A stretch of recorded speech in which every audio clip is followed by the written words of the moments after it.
I only needed shelter, but something beneath that old settee had been waiting for me. She was 26 and ruined. No apartment, no car, no bank card, just a cracked cane all wrapped in cotton and 3 worn dollar bills she had kept folded inside the lining of her winter coat. And with that amount, she bought a leaning wicker-and-caning shed beside the Salt Road near Montgomery in Chatham County, Georgia, a place the surveyor said had fallen off county maps in 1978. The porch beam had split clean through at the corner.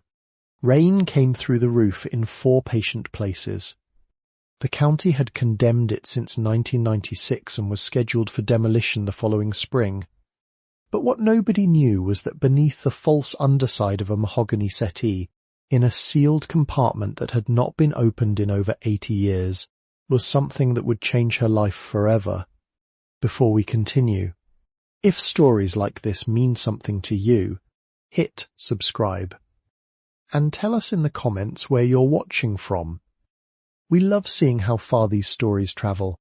Tessa Ruth Finch had been waiting her whole life without knowing it. She had learned early that a person could stand very still and become useful. In her childhood home, usefulness was the only language that did not cause trouble. She knew how to fold towels so their worn edges faced inward. She knew how to wipe the stove while the iron was still warm, how to rinse a coffee cup without clinking it against the sink, how to close a screen door with 2 fingers so the spring would not cry out. The house she grew up in sat on the inland side of Savannah, where the moss hung low enough from live oaks to comb a child's hair if she walked beneath it too slowly. In summer the air smelled of mud, figs, gasoline and rain that had not yet decided to fall. The front porch held 2 cane-bottomed chairs with sunken seats, both of them too delicate for the men who lowered themselves into them after church, and both of them kept because nobody in the family believed in throwing away what might still be mended. Her mother, Elise, worked the morning shift at a laundry behind a motel on Abercorn Street. She came home with her wrists reddened by bleach and her voice carefully folded away. There were years when Tessa believed her mother had once been musical, because she sometimes touched the hollow at her throat as if a song had been stored there and misplaced.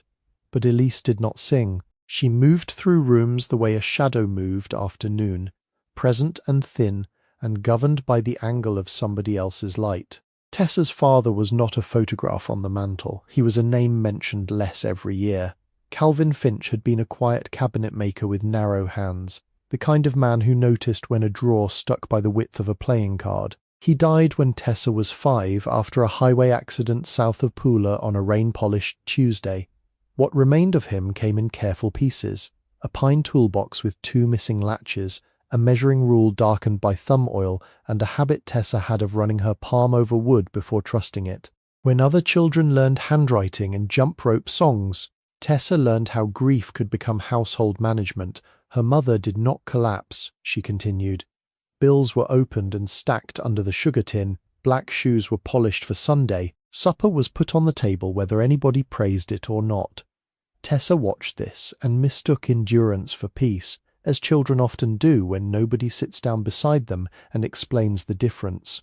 The person who did explain things, though never in a hurry, was her father's elder sister, Miss Annalise Finch. Everyone called her Aunt Annie except customers who called her Miss Finch because her work deserved a title. She lived in a narrow weathered house off Waters Avenue where the porch stayed green in the shade and the back rooms smelled of soaked cane, beeswax, lemon oil and hot tea. On Saturdays, Tessa was sent there with a paper sack lunch and the understanding that Aunt Annie would keep her out from underfoot. Those Saturdays became the truest schooling of her life.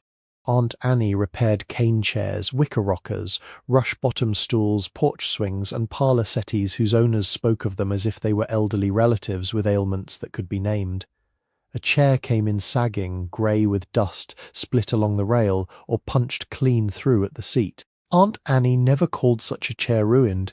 She would set her hand on the frame, look at the holes bored around the perimeter, and say only, "Well now, let us see what it remembers." She kept coils of rattan cane hanging from pegs, each bundle tagged in pencil: common cane, fine, medium, binder cane, chair cane, for 7-step pattern, chair cane for blind holes, splint reed, half-round, flat oval. She soaked the cane in a galvanized tub behind the kitchen, never too long and never too short. She tested it by bending a strand around her thumb. If it softened without fraying, it was ready. If it resisted, it went back under the water with a stoneware saucer to hold it down. Tessa was first allowed to sweep, then to sort, then to pull broken cane from the holes with needle-nose pliers. The old strips came away in brittle whispers, carrying with them crumbs of glue dust and the dry smell of attics. Aunt Annie taught her to read a chair from underneath, where impatience often hid. A fine parlour chair might have been carelessly repaired with hardware store cane too wide for its holes. A porch rocker might carry 2 generations of work, one careful and one hurried, both telling the truth about the hands that had passed through it. By the time Tessa was 10, she could lay the first verticals across a chair seat and keep them parallel. At 11, she learned the horizontals. At 12, she began the diagonals that made the 6-sided pattern appear, as if a honeycomb had risen out of water by its own will. The lacing had to be firm but not cruel. Cane swelled as it dried, and what seemed a little loose in the hand might become exact overnight. Pull too hard, and the frame would complain. Leave too much slack, and the seat would sag before Christmas. Aunt Annie had rules for everything, but none of them sounded like commandments. They sounded like weather reports from a country Tessa wanted to enter. Soak before supper if the evening is warm. Do not cane angry. Turn the chair, not your wrist. Count the holes twice. Never trust varnish to tell you the age of wood. On cold mornings, Aunt Annie would set a kettle on the stove and let steam cloud the window while she worked. Tessa sat across from her at a low table, passing strands and trimming ends. Sometimes the rain on the tin awning kept time. Sometimes a neighbour came with a broken rocker in the bed of a pickup and stood awkwardly at the door, apologizing for the damage as if he had injured a living creature. Aunt Annie always told him to bring it in. The weekend ritual never varied much, and that steadiness made it holy. Tea at 9, soaking at 9:30, removal of broken cane until noon, a sandwich cut in 2 triangles. Then the long, patient hours when the seat took form row by row, the pattern tightening under Aunt Annie's knuckled fingers until disorder became a place to sit. One summer afternoon, when Tessa was 13 and impatient with a diagonal that kept rising wrong, Aunt Annie took the strand from her hand and laid it across the table. The chair will tell you where the next strand goes, if you stop pretending you already know. She did not say it sharply. That was why Tessa remembered it. The words settled deeper than a scolding could have done. Aunt Annie meant the cane, the holes, the frame, the honest sequence of the pattern. But she also meant that damaged things had information in them, and that repair was not the same as control. To mend anything, first you had to listen without hurrying past what was true. Years later, after almost every visible part of that childhood had been scattered, that sentence remained. It came back when Tessa washed dishes in rented rooms. It came back when she signed papers she did not understand. It came back in the cold blue light of a bus station vending machine while she counted coins on her knee. The chair will tell you. Aunt Annie died in late August when the marsh grass had begun turning from green to the colour of old brass. She had been 74 and thin as kindling, but her mind remained exact until the last week. A stroke took her speech first. Then her right hand, which had known more about repair than some people knew about love. Tessa was 17. She sat beside the hospital bed and watched Aunt Annie's left fingers move against the sheet, pinching and releasing as if drawing cane through holes only she could see. Tessa placed the cracked awl in her palm, the one with the bone handle worn smooth at the waist. Aunt Annie held it for nearly an hour. Near evening her fingers opened.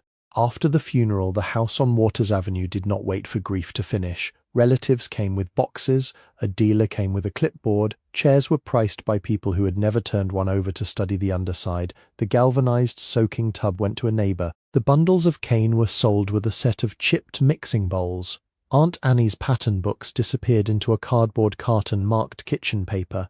Her narrow work table, scarred with 100 careful cuts, was carried out by 2 men who complained about its weight. Tessa saved what she could hide in her school bag. the cracked awl, a packet of bent upholstery tacks, 3 chair pegs, and a folded scrap of paper on which Aunt Annie had written, in her slanted hand, "Keep the diagonals honest." That was all. The rest entered the world of lost things, where no one means harm exactly, yet harm is done by sorting too quickly. For a few years, Tessa tried to become the sort of woman who would not need old tools. She finished high school by taking extra shifts at a grocery store and studying after midnight. She learned billing software. She answered phones with a pleasant voice. She married a man named Ellis Waverley because he was clean, certain, and able to speak to bankers without seeming afraid. Ellis did not arrive like a storm. He arrived like polished furniture in a room that had never asked for it. He wore shirts the colour of milk glass and shoes that never showed rain. He had a way of looking at a place and quietly improving it in his mind, measuring people by whether they might be useful later.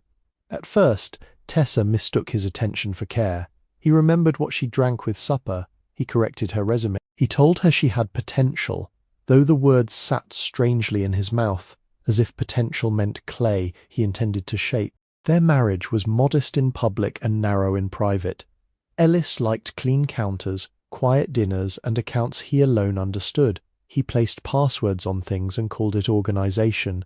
He moved statements to digital records and called it convenience. He asked her to sign tax forms while coffee cooled beside his elbow, always indicating the line with one careful finger.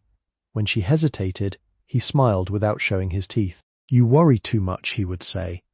So she worried less where he could see it.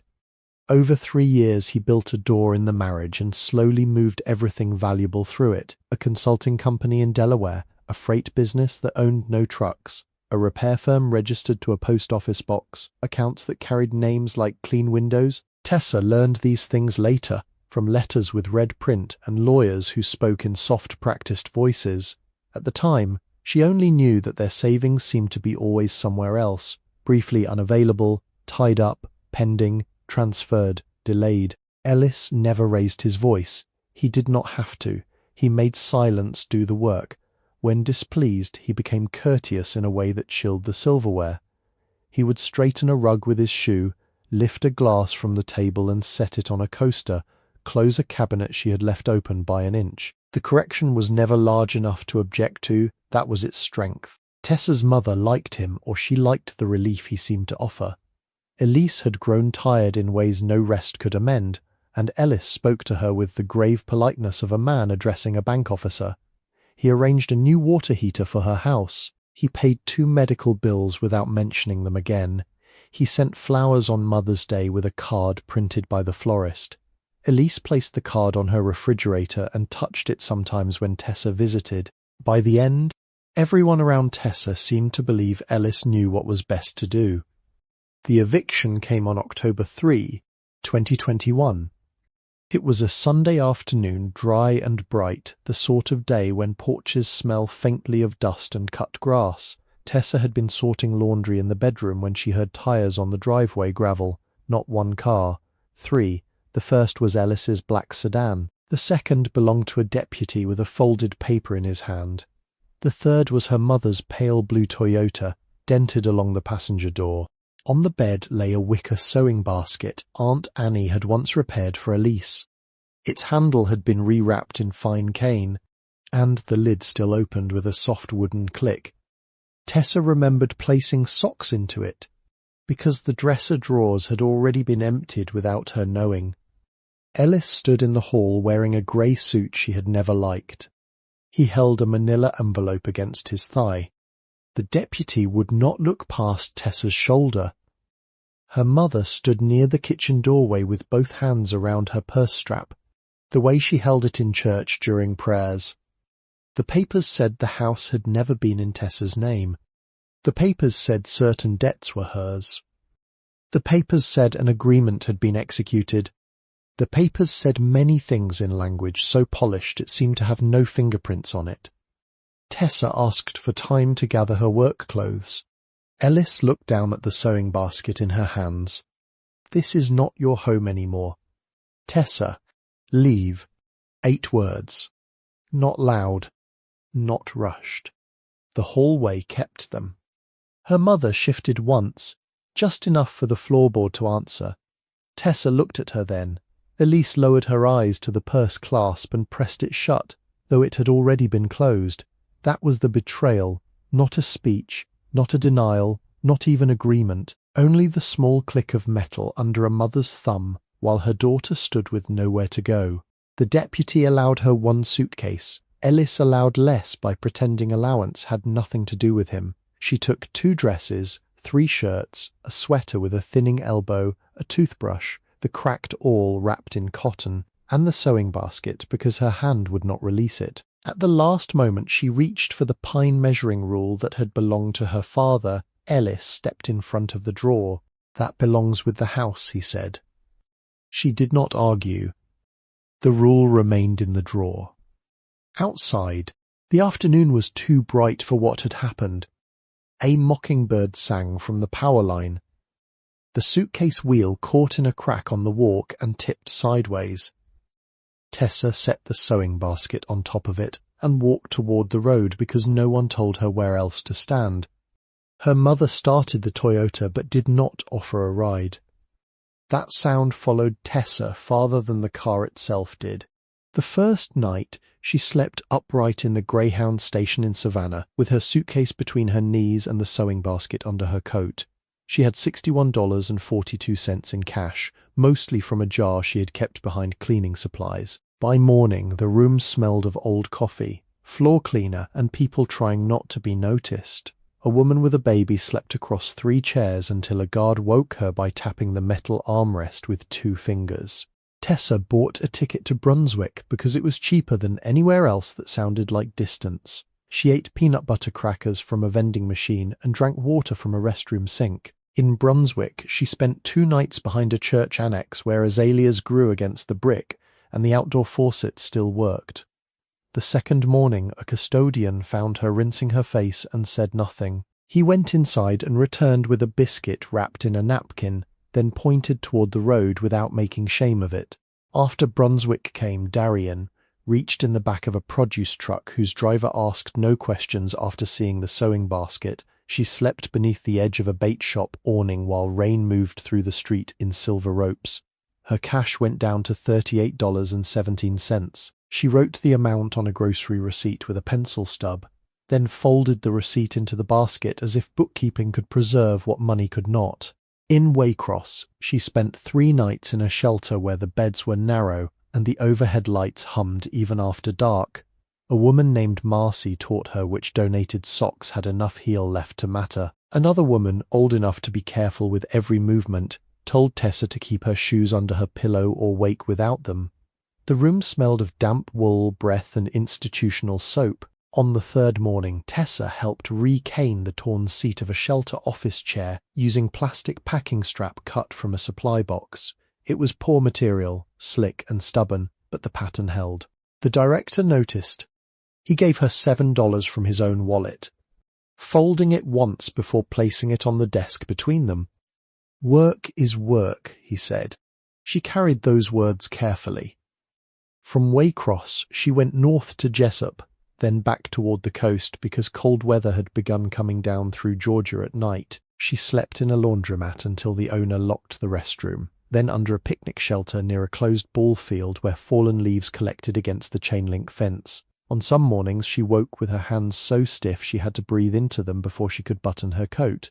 Her suitcase broke outside Hinesville.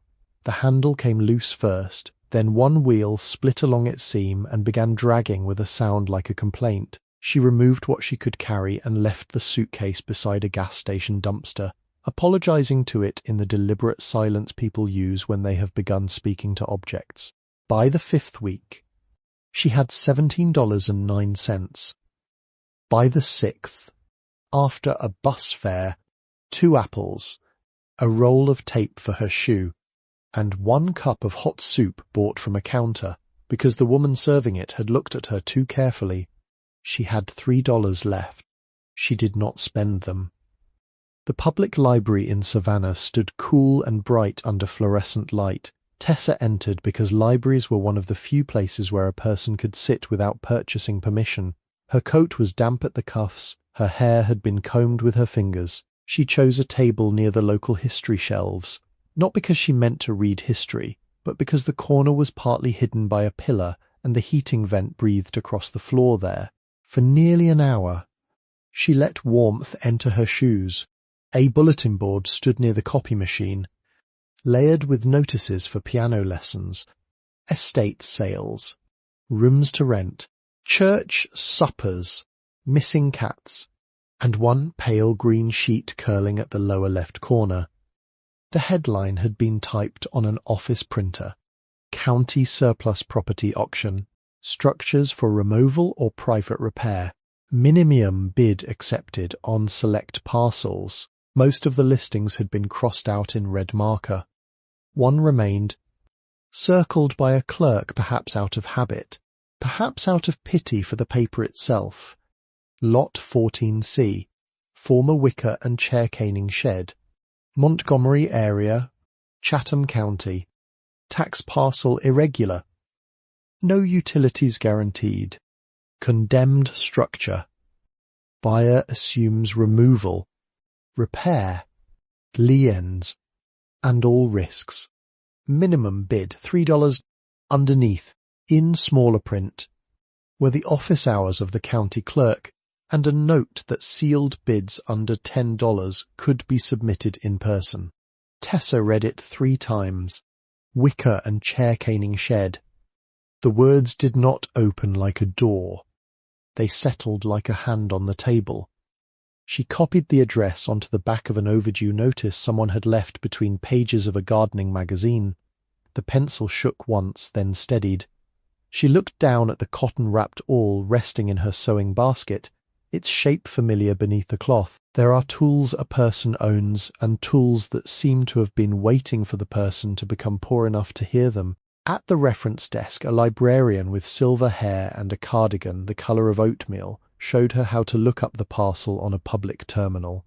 The map was blurred, the road line crooked, the shed marked by a square so small it could have been a mistake. The librarian printed the page without charging her. When Tessa reached for one of her $3, the woman shook her head. "Keep that for the clerk," she said. Outside, late light lay across the library steps. Traffic moved along Bull Street with its ordinary indifference. Tessa stood beneath a crepe myrtle losing the last of its leaves and folded the printed map into quarters. She had no reason to believe a condemned shed could shelter her. She had no reason to believe the county would accept the bid. She had no reason to believe anything was waiting except rot, vines, and rain. But the listing contained the one trade she knew by hand. That was not hope yet. Hope was too large a word for what she carried. It was more exact than hope, and smaller. It was direction. The next morning she washed in the library restroom before anyone else arrived. She combed her hair with water, smoothed her coat, and rewrapped the cracked awl in clean cotton torn from the lining of her suitcase pocket. Then she walked to the county office with the sewing basket against her hip and the $3 bills inside her left glove. At each corner, she waited for the light to change. At each crossing, the city opened and closed around her. She did not know that the clerk would pause over her surname. She did not know that the road to the shed would be longer than the map admitted. She did not know that the building everyone else had written off as a nuisance still held the shape of a vanished craft in its bones. She only knew that $3 could either become one more meal or the first signature on a life no one had arranged for her. The bus left her at a crossroads where the pavement narrowed and the shoulder gave way to winter grass. It was late enough in the day for the sun to have lost its warmth, but not late enough for the sky to admit evening. The driver opened the door with a sigh of air and did not look back after she stepped down. Tessa stood beside the road with the sewing basket hooked over her wrist and the folded map held inside her glove, listening as the bus pulled away toward a bend lined with live oaks. Its red taillights lowered and vanished, leaving only the long hush of marsh country and a ditch running black along the road. The county office was not on that road. Nothing she needed was on that road, except the beginning of the walk. She had been told by a man at the bus counter that the clerk's office sat near the old courthouse annex, just under 7 miles from the stop if she followed the shoulder, crossed the bridge at Vernonburg, and kept north where the salt air thinned into the smell of pine. He had said 7 miles the way a man with a warm truck might say it, as if distance were a number more than a condition. The first 2 miles were level. The third began to teach her the weight of what she carried.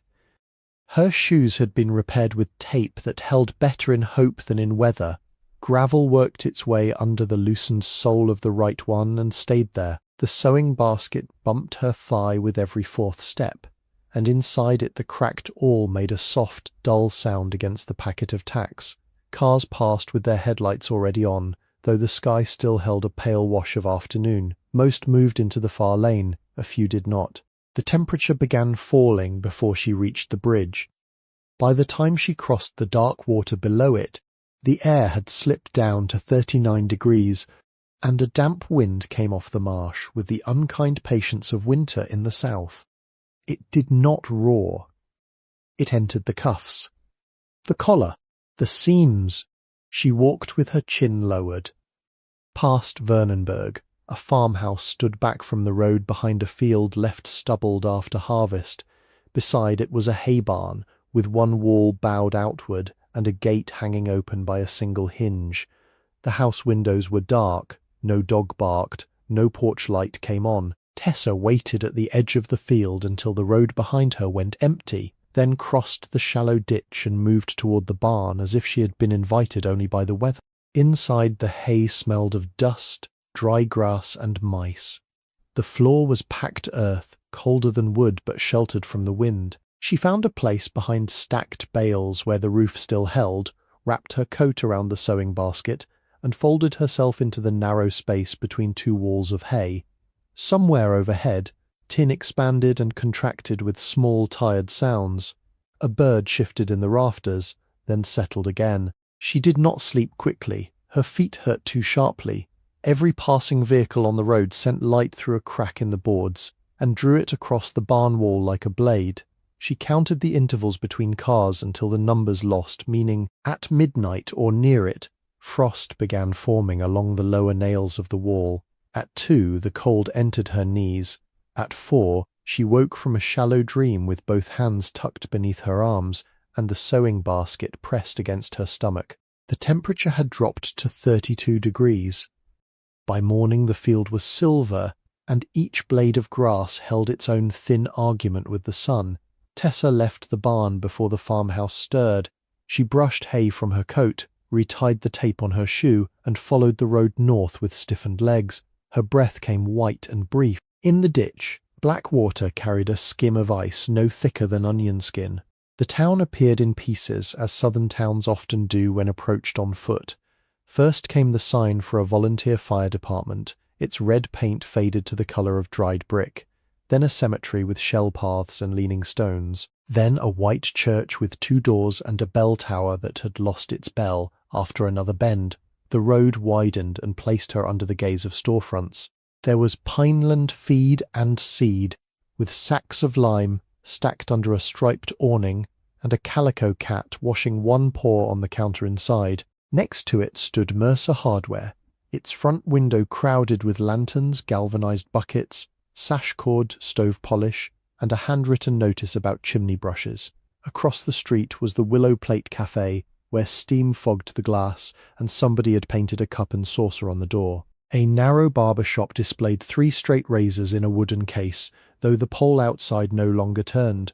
Farther down near the corner, a place called Oglethorpe Antiques had 2 cane chairs hanging upside down from the porch rafters, their seats punched through and sunlit. Tessa stopped when she saw them. One chair was a Victorian side chair with turned front legs and a carved crest rail. The other was a porch rocker, likely oak, with a wide rail worn smooth by shoulders. Their broken seats hung below them in tangled loops. Honest damage, not beyond repair. The sight was so familiar that for a moment she could smell Aunt Annie's back room, the steam, the lemon oil, the faint sweetness of soaked cane. A truck horn sounded at the corner. Tessa stepped back from the curb. The courthouse annex sat behind a lawn bordered by winter pansies, their purple faces bowed from frost. It was a squat brick building from the 1950s, practical and unlovely, with 2 flagpoles, a ramp with iron railings, and a brass plaque that had been polished more often at the top than the bottom. The older courthouse, taller and white-columned, stood a block away, but the public notices had directed surplus property bidders to the annex. Inside, the heat was almost too much. It came from floor vents and brought with it the smell of paper, toner, wool coats, old varnish, and coffee left too long on a warming plate. Tessa paused near the entrance mat because her shoes had begun to track damp dust across the linoleum. A security guard sitting behind a desk looked up from a crossword. His hair was clipped close to the scalp. He had a kind face that he was trying not to use. "Clerk's office," she said. He pointed down the hall with his pen. "Second door past probate. Take a number if there's a line." There was no line. The county clerk's office was divided from the hall by a half wall of glass with a sliding opening in the centre. Behind it were metal filing cabinets, a copier, 2 desks, and a row of shelves holding plat books so large they looked like hymnals made for giants. A brass clock ticked above the door to the records room. On the counter sat a plastic tray of pens chained to a holder, a jar of wrapped peppermints, and a small bell no one appeared to use. The woman behind the glass was writing in a ledger with a fountain pen. She had iron-grey hair pinned in a low twist, a square face softened by age, and reading glasses hanging from a black cord around her neck. Her cardigan was navy blue, buttoned crookedly at the throat. Her hands were broad and capable, the nails cut short, the left ring finger bearing the pale mark of a ring no longer worn on her desk. Beside a stack of stamped envelopes sat a nameplate, MRS. Lorraine Bell. County Clerk. She did not look up immediately. She finished the line she was writing, blotted it with a small square of paper, capped the pen, and then raised her eyes to Tessa. "Can I help you, honey?" The word honey did not arrive sweetly. It arrived as local grammar, worn and neutral, but Tessa received it carefully all the same. "I came about lot 14-C, she said. "The surplus notice." Mrs. Bell held still for 1 second longer than politeness required. "Lot 14-C, yes, ma'am." "The Montgomery shed, yes, ma'am." Mrs. Bell removed her glasses from the cord and set them on her nose. She opened a drawer, drew out a folder, and placed it flat on the desk in front of her. The folder was thin, but the way she handled it made it seem troublesome. "You are here to look at the file, or here to bid?" "To bid, ma'am." The clerk's eyes moved over Tessa's coat, the taped shoe, the sewing basket, and the glove held closed around the folded map. She did not linger on any one thing. That was a mercy.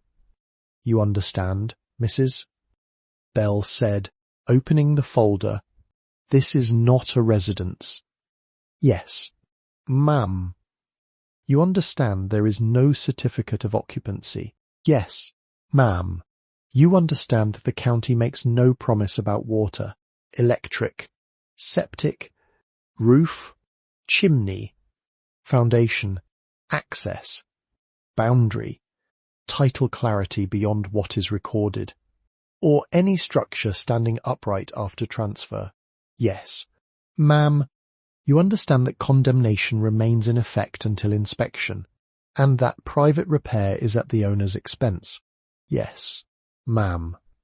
"You understand that if the building collapses, burns, floods, attracts trespass, offends a neighbour, or otherwise causes what the county calls a nuisance, the county may seek removal cost from the owner of record." "Yes, ma'am." Mrs. Bell lowered her glasses. "I need you to hear the next part plain. There was a fellow came through last spring, thought he would buy one of these places for timber. Then found out the hauling cost more than the boards. He threatened to sue everybody from the assessor to the governor. That file took half my June. I am not putting another person into one of these parcels without making certain she understands what she is signing. I understand, Tessa said. The clerk studied her. No, honey. You cannot understand it just by wanting something. So I'm going to keep talking a minute. She turned a page and tapped the paper with one finger. The shed was last used commercially sometime in the early 1960s, according to a license notation. Before that, it appears to have been part workshop, part storage. After that, tax delinquency, estate confusion, county acquisition, condemnation. There are no recent inspections because no inspector would enter. The roof is failing. There may be wildlife. There may be mould. There may be snakes. There may be unpaid nuisance fees that our office has not located because older records were water damaged in the storm of 1983. You buy it. You buy the problem with it. Tessa kept both hands on the basket handle. Yes. Ma'am. Mrs. Belle let out a breath, not quite a sigh. And you have funds for the bid? Tessa opened her glove and placed the folded bills on the counter. For the first time, Mrs. Belle's face changed. Not much. Only the muscles around her mouth seemed to gather themselves and then loosen again. She looked at the bills as if they had travelled a great distance. Then she slid the tray under the glass opening. Put them here. Tessa did. The clerk counted the bills, though there was no need. She wrote a receipt by hand, pressing firmly enough that the pen scratched through the carbon layer beneath. Then she rose and went to the records shelves where the plat books waited in their dark covers. She pulled one out with effort, carried it to the back counter, and opened it under the brass clock. The pages made a dry, heavy sound. Tessa watched her follow lines with a ruler. Old Shell Road, Mrs. Belle said. Then south on Shipyard Lane. Not the paved part. You follow it past the last mailbox. There is a live oak split by lightning on the right. Then 2 walnut trees set back from the ditch. If you reach the marsh gate, you have gone too far. She returned to the desk with a deed packet clipped together in 3 places. You sign here as bidder. Here, acknowledging condition. Here for transfer request. Here stating you accept notice of condemnation. Here that you are not acting on behalf of a prohibited party. Print your name on this line. Tessa took the chained pen. The metal bead links dragged softly against the counter. Her hand did not shake until the 3rd signature. By then she had written herself into the county's record so many times that the letters began to look separate from her. The pen was blunt, the ink uneven. She pressed harder. Mrs. Belle watched, then reached under the counter and produced a better pen from somewhere near her ledger. Use this one. Thank you. The clerk did not answer. She waited. When the papers were signed, Mrs. Belle stacked them with exact edges and carried them to a side table where a brass stamp sat on a black pad. It was older than everything else in the office, heavy and worn smooth on the handle. She slid the first page beneath it and pulled down. The stamp landed with a sound so final that Tessa felt it in her teeth. Received. Another page. Recorded. Another. Accepted. Mrs. Belle returned the packet to the counter, separated the yellow copy from the white, and folded the receipt around it. Temporary transfer pending final entry. That means you have paid and signed. The commissioners will not object to a bid this low because removal would cost them more. Official deed by mail if you have an address. Since I presume you do not, you may pick it up here after recording. Tessa lowered her eyes. I can come back. Wednesday after 2. Yes. Ma'am. Mrs. Belle wrote something on a county envelope, then paused with the pen still in her hand. Your surname, she said. Finch. Tessa's fingers tightened on the papers. Yes. Ma'am. The clerk looked toward the old plat book still open behind her. I knew a Finch once. Not well. Knew of her more than knew her. Annalise Finch. She did chair work. Cane seats. Wicker. Porch rockers. All that fine patient labour nobody appreciates until it breaks under them. Tessa felt the warmth of the office move away from her skin. She was my aunt, Mrs. Belle removed her glasses and held them in one hand. Is that so? She raised my hands, Tessa said, and then wished she had said it differently. Or, not at all. But Mrs. Belle did not smile at the oddness of it. She understood, or she was too courteous to show otherwise. My mother had a rocker she fixed, the clerk said, back before my oldest was born. Fine cane, tight as a drumhead, but not mean. I remember my mother saying Miss Finch could make a broken chair sit proud again. Tessa looked down at the sewing basket, at the place where the cotton-wrapped awl lay hidden. She could. The office seemed to hold its breath around the two women. A phone rang in another room. Someone laughed in the hallway, then moved on. Mrs. Belle turned the envelope over and wrote again, this time slower.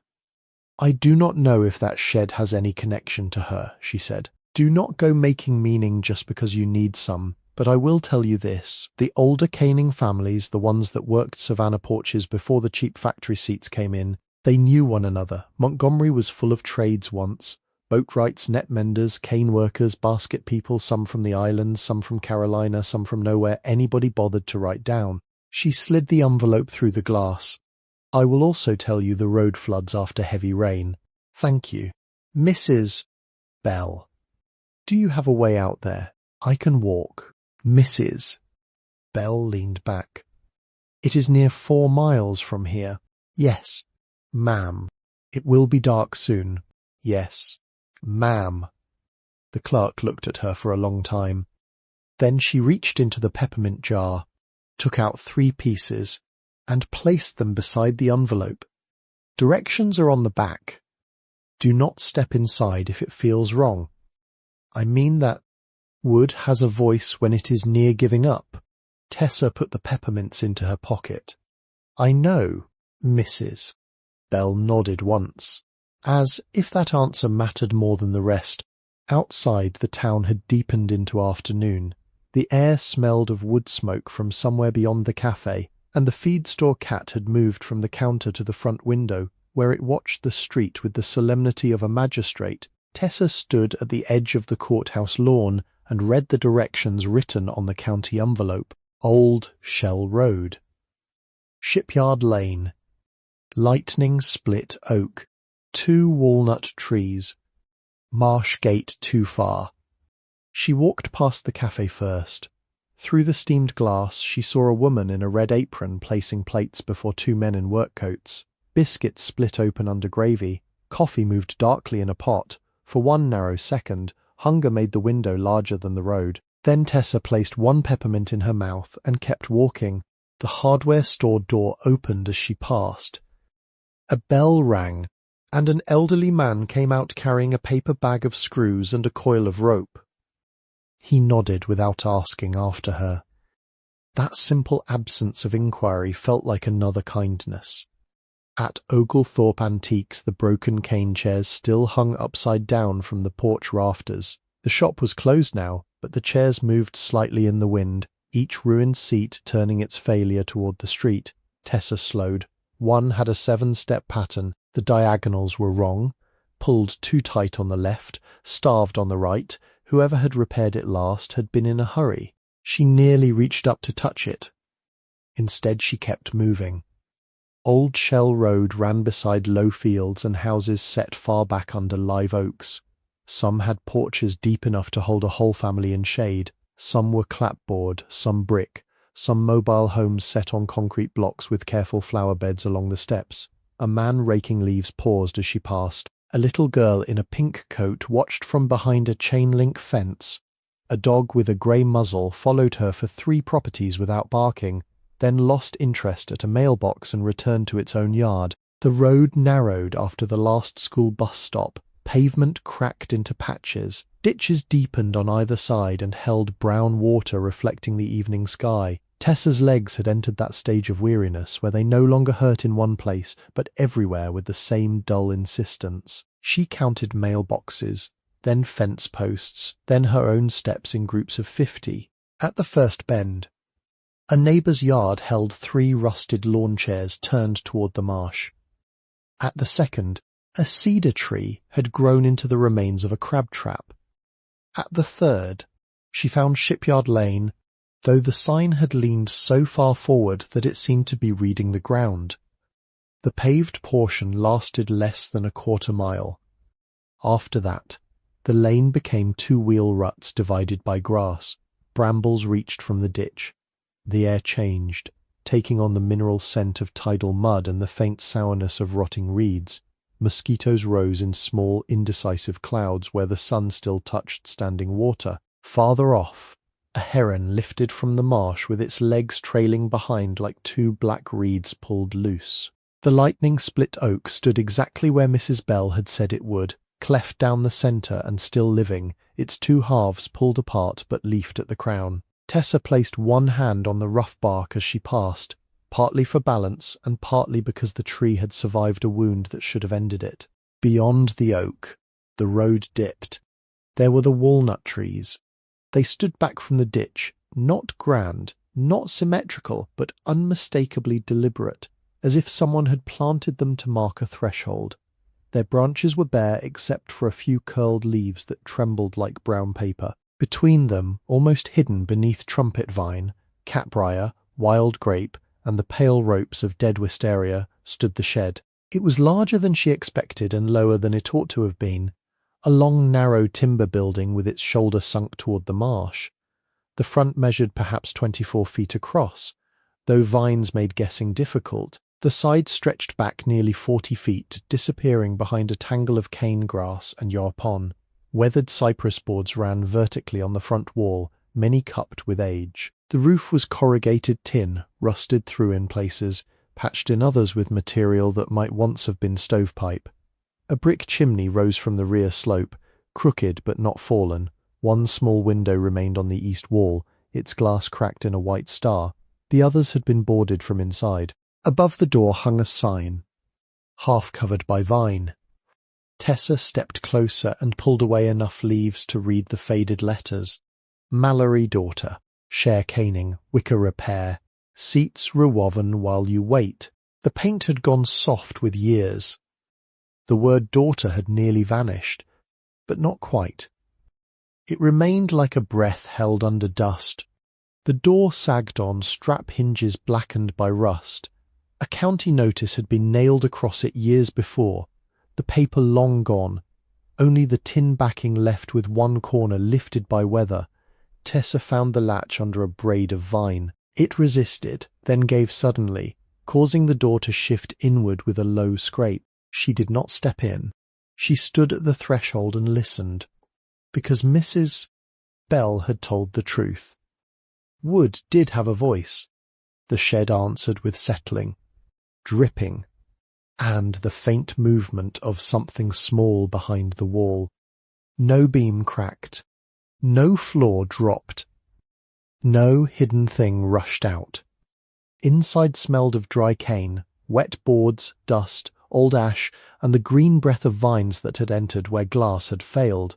There was also the odour of animal nesting, but not sharply, more like the trace of absence after a den had been abandoned. The front room held what the sign had promised: workbenches, hanging frames, stacked chairs, bundles of rattan gone grey in their coils, and shelves sagging under cans whose labels had browned into illegibility.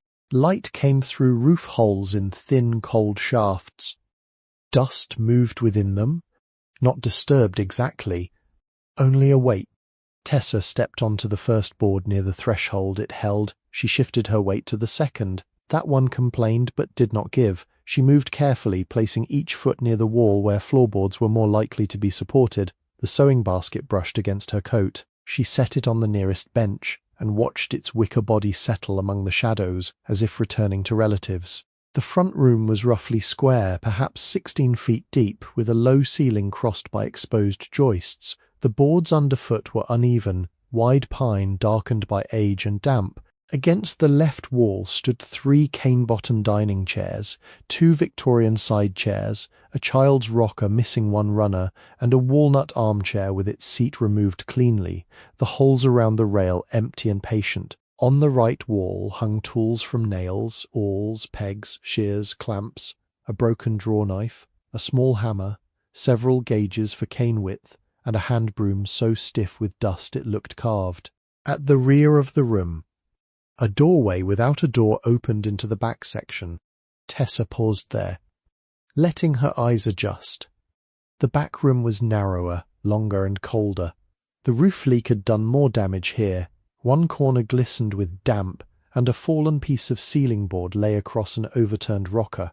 Along the rear wall sat a cast-iron stove with a cracked mica window, its pipe rising into the brick chimney. Beside it was a stack of split wood, gone grey, but still dry at the centre, protected by a sheet of tin. Someone had leaned over it decades before. There were shelves of cane bundles tied with cotton string, a galvanized soaking trough, 2 wooden forms shaped for chair backs, and a mahogany settee pushed beneath a canvas drop cloth so stained it had become the colour of the wall. She noticed it, but only as part of the room's weight. Near the stove, a narrow ladder led to a sleeping loft no higher than a hayrack. The ladder's 3rd rung was missing. The loft above was dark and low, likely no more than storage, but a folded quilt hung over the railing, stiff with dust and time. A raccoon had left prints in the old ash beneath the stove door. Tessa knelt and studied them. Not fresh, the edges had softened. She opened the stove carefully with the tip of a broken poker and found no nest inside, only ash and 2 charred knots of wood. The chimney, however, was another matter. When she held her hand near the pipe opening, cold air came down, it smelling of creosote and wet brick. No fire tonight. She checked the walls as the light thinned. In the front room, the boards were drier. A corner near the window had been spared by the roof, and the floor there felt more even under her shoe. She cleared away broken cane, a stack of mildewed catalogues, and one chair frame too fragile to move far. Beneath the debris, the boards showed pale scratches where furniture had stood for years.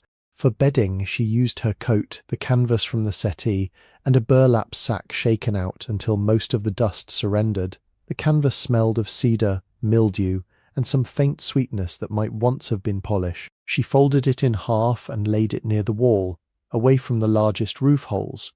Then she dragged 2 chair frames across the threshold so that any animal entering would have to make noise. The evening came down fully.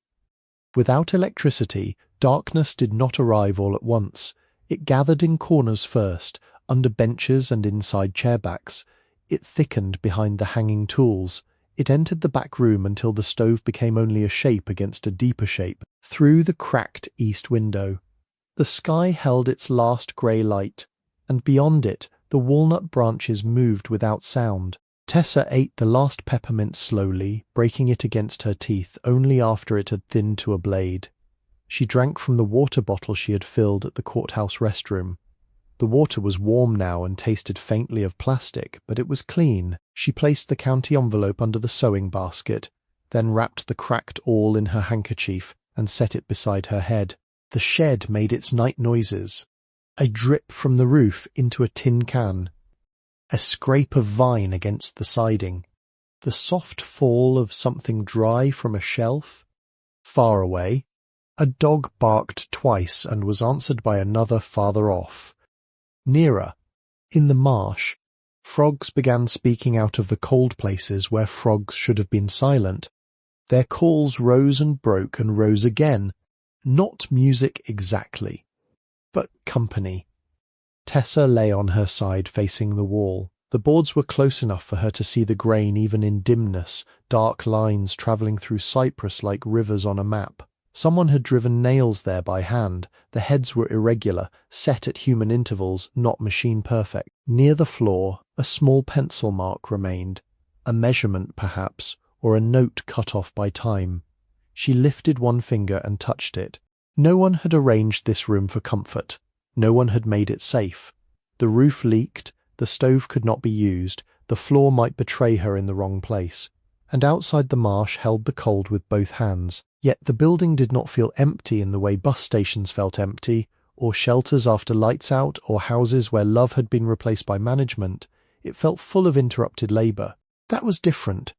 Her body ached so completely that sleep came in fragments. She woke once to the sound of rain beginning, fine and deliberate on the tin. She woke again when water struck the floor in a place she had not expected, tapping at a rhythm nearly like a clock. Near midnight the wind moved under the door and touched her face. She pulled the canvas higher and tucked her hands beneath her arms. At some dark hour, when the cold had become ordinary and the building had ceased sounding strange, she heard the chair frames at the threshold shift. She opened her eyes. Nothing entered. Only the wind had moved them, perhaps, or the settling of the boards. She stayed still and listened until the frogs resumed and the rain softened. Then, with the sewing basket within reach and the awl beside her cheek, Tessa let the shed hold her through the rest of the night. The shed had been waiting. By morning, the rain had stopped, but the shed kept dripping long after the sky had cleared. Water travelled down rafters, found nail heads, gathered there until it had enough courage, then fell into whatever waited below, a tin can, a stack of ruined catalogues, the cupped seat of an unfinished chair. Tessa woke to those separate sounds and lay still until she could name each one. The nearest drip came from the front corner, a slower one fell in the back room, somewhere above the stove, a third struck metal with the patient ring of a spoon against a cup. Her first work was not repair. It was learning where not to die. She spent the early hours crossing the floor inch by inch, testing each board with her heel before trusting it. Near the doorway the pine held firmly along the centre line. 3 boards bowed and answered with a soft complaint. The rear left corner near the roof leak was dangerous. One plank had gone spongy under its grey surface, and when she pressed it with the broken poker, the tip sank through with a sigh. She marked that place with a chair frame laid sideways. The second board from the back wall creaked in a high note but held. The 4th board beside the stove gave no sound at all, which worried her more. Sound meant movement. Silence could mean rot hidden under habit. She avoided it. Outside, the property revealed itself as reluctantly as the shed had. Behind the building, a narrow path ran through cane grass toward a shallow well covered by a warped wooden lid. The lid had been weighted with 2 bricks and a length of rusted chain. Tessa moved the bricks, lifted one corner, and looked down into darkness that smelled of mineral water and leaf mould. A small circle of light trembled far below. She tied a dented coffee can to the chain, lowered it slowly, and heard the faintest splash. When she brought it up, the water was brown at first from disturbance, then clearer after 2 more draws. She did not drink it.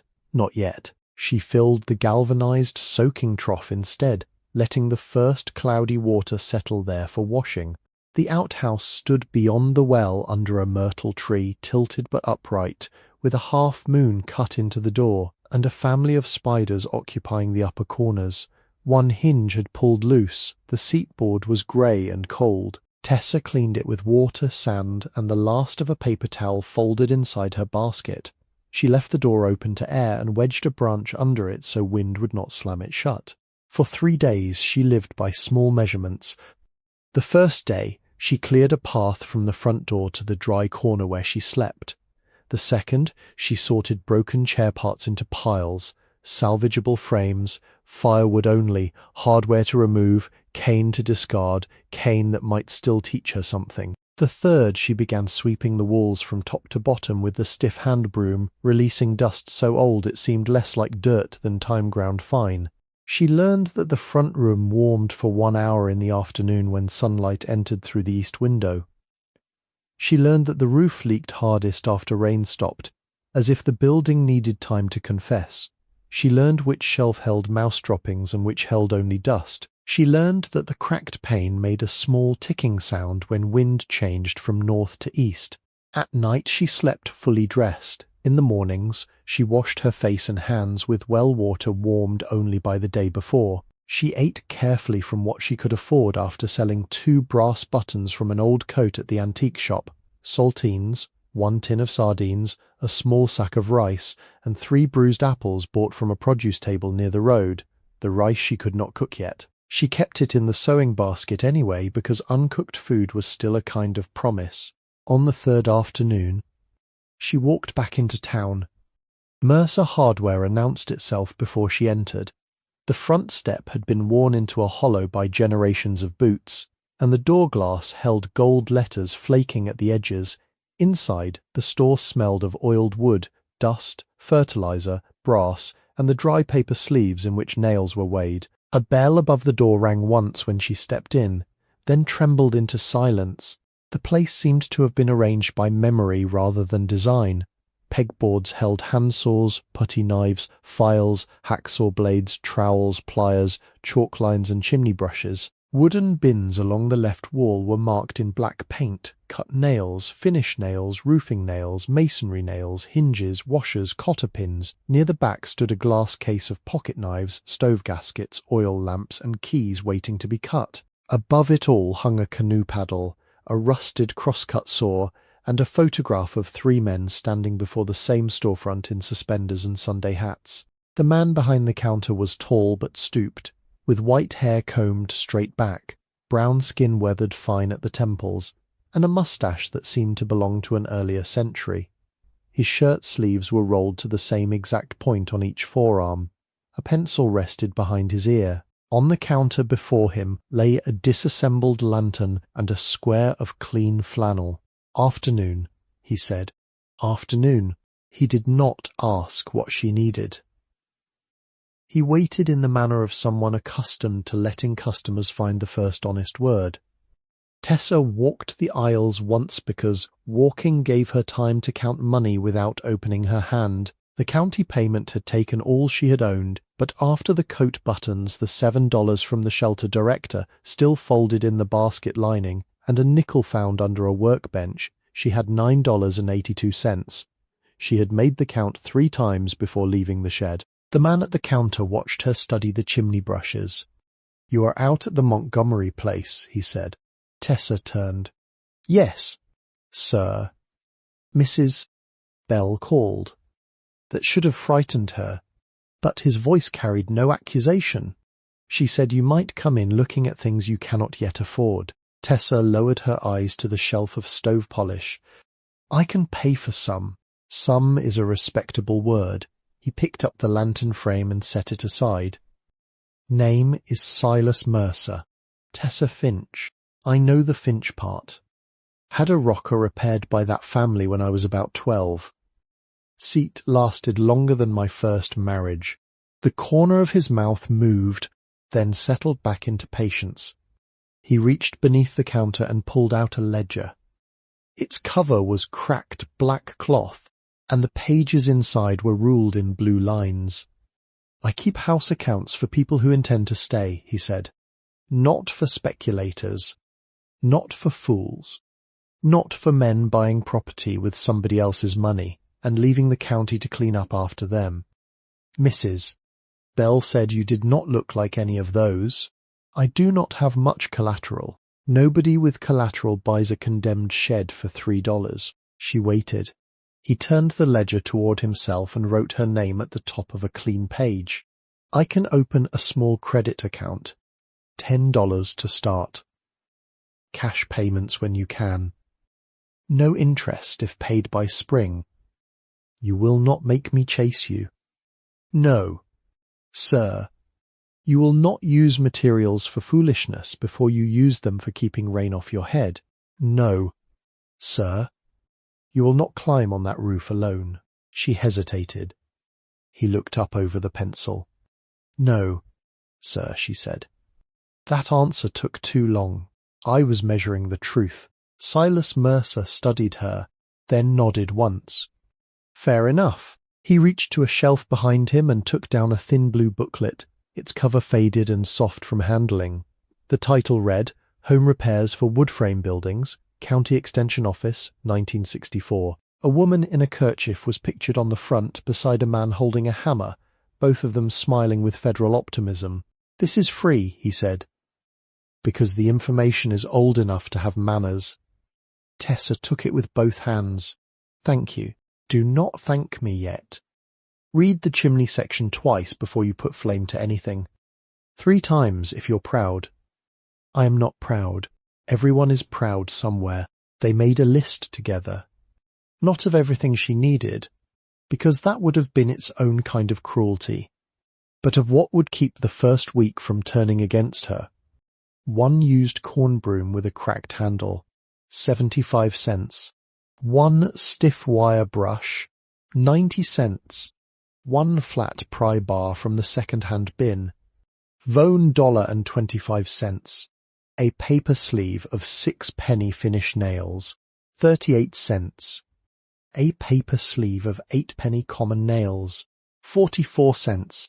2 pounds of roofing nails, $1.10. Though Silas told her not to open them yet. 1 roll of black tar paper damaged along one edge, $2. 6 feet of stove gasket rope, 85 cents. 1 small tin of stove cement, 79 cents. 1 cotton sash cord remnant, 12 cents. 1 box of wooden matches, 9 cents. 1 second-hand oil lamp with a dented base, marked down to $1. 1 pint of kerosene, 22 cents. A packet of sandpaper scraps tied with twine, free because the sheets were irregular. The total came to $10.89. Silas crossed out the 89 with his pencil. "We will call it 10. That is not exact. It is exact enough for today." She laid the money she had on the counter. He counted $5 in bills, the coins, and left the rest entered in the ledger. "You keep your receipts." "Yes, sir." "Good. A person who keeps receipts intends to answer for herself." He packed the goods into 2 paper sacks and tied the broom and pry bar together with cord. At the last moment, he added a folded piece of burlap. "For the knees," he said. "Chimneys and prayers both require them." The walk back took longer under the weight of the supplies, but the road had become less strange. The split oak marked the turn like a person raising one hand. The walnut trees waited without judgment. The shed stood where she had left it, worsened by nothing visible and improved by the fact that she now carried a broom. The chimney work began the next morning. She read the extension booklet by the east window, following each sentence with 1 finger. It warned of creosote glaze, bird nests, blocked flues, cracked liners, loose mortar, improper draft, and chimney fires that could travel hidden through old framing. It advised inspection from below, inspection from above, and cleaning with rods and wire brushes sized to the flue. It had drawings of stovepipe joints, damper positions, ash removal, and clearance from combustibles. The smiling couple on the cover had not mentioned that the person doing the work might be hungry. Tessa had no rods. She had no roof access. She had 1 stiff wire brush, a broom handle, sash cord, a brick tied in burlap, and the willingness to be slow. First, she disconnected the stovepipe from the stove, loosening the rusted collar with the flat pry bar while supporting the pipe with her shoulder so it would not drop and crack. Soot came down in a soft black cough that covered her sleeve. She waited until it settled. Then she lowered the pipe in sections, marking their order with scratches on the floor. 1, 2, 3, elbow. Inside the pipe, creosote had built in thick ridges, hard and glassy where old smoke had cooled. In some places it flaked under pressure, in others it clung like black enamel. She carried each section outside, laid it on 2 boards, and worked the wire brush through until her arms trembled. The first pipe took nearly an hour. The elbow took longer because the brush snagged at the curve and had to be worked from both ends. When she finished, her face was striped black except where sweat had made pale paths. The chimney throat was worse. Standing inside the back room with the stove door open and the pipe removed, she looked up into a narrow darkness that smelled of wet brick, ash, and old nests. She tied the brush to the broom handle and worked it as far as she could reach. Dry soot rained into the firebox and onto the burlap, protecting the floor. Then she tied the burlap-wrapped brick to the sash cord and lowered it from the opening, raising and dropping it gently to loosen what the brush could not reach. The method was crude but not careless. She listened after each movement for the sound of falling brick. None came. By afternoon, a shelf of compacted creosote broke free above the smoke chamber and fell with a sound like coal poured into a bucket. Tessa stepped back, coughing. She waited outside in the cold, drinking water from the bottle and wiping her eyes with the corner of her sleeve. When she went back in, she shoveled the debris into an old lard tin using a flattened can lid. The first day gave her the lower flu. The second day, she found a chimney brush at Mercer's, too wide and missing 2 rods, in the second-hand corner. Silas let her take it for $1 on the ledger and told her to wire it tight to whatever she used, because a lost brush in a chimney was a poor kind of companion. She borrowed 3 lengths of narrow cane pole from behind the shed, stripped them, lashed them together, and fed the brush upward by inches. It caught twice. Both times she stopped rather than forcing it. She turned the pole slightly, lowered, raised again, and felt the obstruction yield grain by grain. At noon, a dry bird nest came down in pieces, twigs, leaves, pine straw, and 1 blue eggshell fragment no larger than a fingernail. She set the shell on the window-sill without knowing why. The third day was inspection. She held a mirror from an old dresser at an angle below the flue and directed lamplight upward. The bricks were dark, but visible. The mortar had gaps she did not like, especially near the lower throat, but nothing appeared open to the wall. She tapped the brick with the handle of the poker, solid in most places, powdery in 2. No fire yet.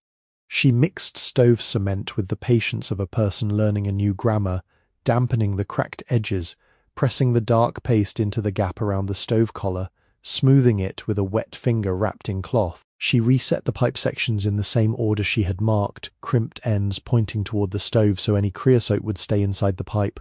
She wired the joints where old screws had rusted away. She cleared 3 feet around the stove, moving cane bundles, cloth, and chair frames to the far wall. Only on the 4th evening did she open the matchbox. The first match broke. The second flared, then went out when her hand moved too quickly. The third held. She had laid the fire as the booklet instructed, loosely, with dry splinters from a broken chair rail, a twist of paper, then 2 small pieces of grey wood from the protected stack.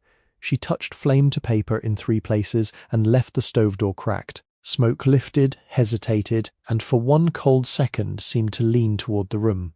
Then the chimney took it. A pull began, faint but certain. Smoke turned upward through the pipe. The splinters caught. The mica window glowed amber behind its crack. Tessa stayed kneeling on the burlap with both hands resting on her thighs, watching as heat entered the stove and changed the air around it. Not much. Not yet. But enough. The first warmth in the shed was not generous. It was careful. She waited 2 hours before cooking.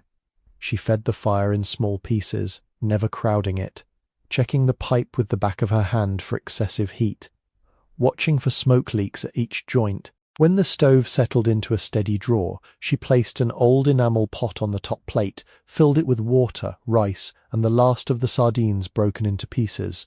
The smell that rose was plain and salty and dear beyond measure. She ate sitting on the floor with her back to the wall, holding the pot in both hands because the warmth through the enamel comforted her fingers. The rice stuck at the bottom. She scraped it loose with a sliver of cane and ate that too. After the first fire, the shed changed its terms. It did not become safe, but it became possible. With heat enough to work by in the evenings, Tessa began the inventory of the workroom. She used pages torn from the back of the extension booklet and wrote with the pencil Silas had left behind in one sack. Her categories were exact because exactness kept fear from spreading. Tools. Usable. Tools. Repair needed. Materials. Sound. Materials. Spoiled. Furniture. Salvageable. Furniture. Study only. Furniture. Beyond saving. On the first bench she found 3 caning pegs, all maple, 1 split at the tip, 2 curved awls, 1 with a rosewood handle, 1 all steel, a brass gauge with slots cut for cane widths, a pair of shears stiff with rust but not ruined, a wooden fid worn dark at the point, a tin of beeswax with a thumbprint hardened in the surface, a spool of linen thread gone brittle at the outer layer but stronger beneath. On the wall rack she found frame clamps, a mitre box, 1 backsaw with 3 missing teeth, a tack hammer, a shallow gouge, 2 screwdrivers with handles turned by hand, and a bundle of dowels wrapped in newspaper dated May 14th, 1958. The newspaper carried an advertisement for a department store and a report about a shipyard contract, both of which seemed to belong to a country still certain of itself. Under the right bench sat 6 chair frames, a walnut balloon-back chair, mid-19th century, the crest cracked but repairable, 2 oak dining chairs with machine-drilled holes and poor later finish, 1 mahogany parlour chair missing its front stretcher, 1 child's rocker with a cane back intact, the seat gone, 1 armless side chair so delicate she did not move it after lifting 1 corner. The shelves held cane in varied conditions. Most bundles were too dry and split when bent. A few, stored higher and wrapped in cloth, might soften with careful soaking. She sorted them by diameter, not trusting the old pencil tags until she measured by eye and touch. Binder cane still had some life. Fine cane broke too easily. Half-round reed remained usable in short lengths. Flat oval had mildewed where water had reached the shelf. She carried those pieces outside and laid them beyond the shed. In the back room, near the soaking trough, she found forms for shaped chair backs, 2 woven panels with unfinished borders, and a ledger swollen from damp. The writing inside had blurred in places, but some entries remained. Mrs. G. Mallard, porch rocker, $6. Stinked. Paul's Parish Hall, 12 chairs. Rush seats, $24. Hotel Pulaski. Settee repair. Mahogany. Deposit paid. Beneath that, a line had been crossed out so heavily the paper had nearly torn. She did not force meaning from it. She copied what she could and placed the ledger on the dry shelf near the stove. The mahogany settee remained under its canvas until the 5th day of inventory.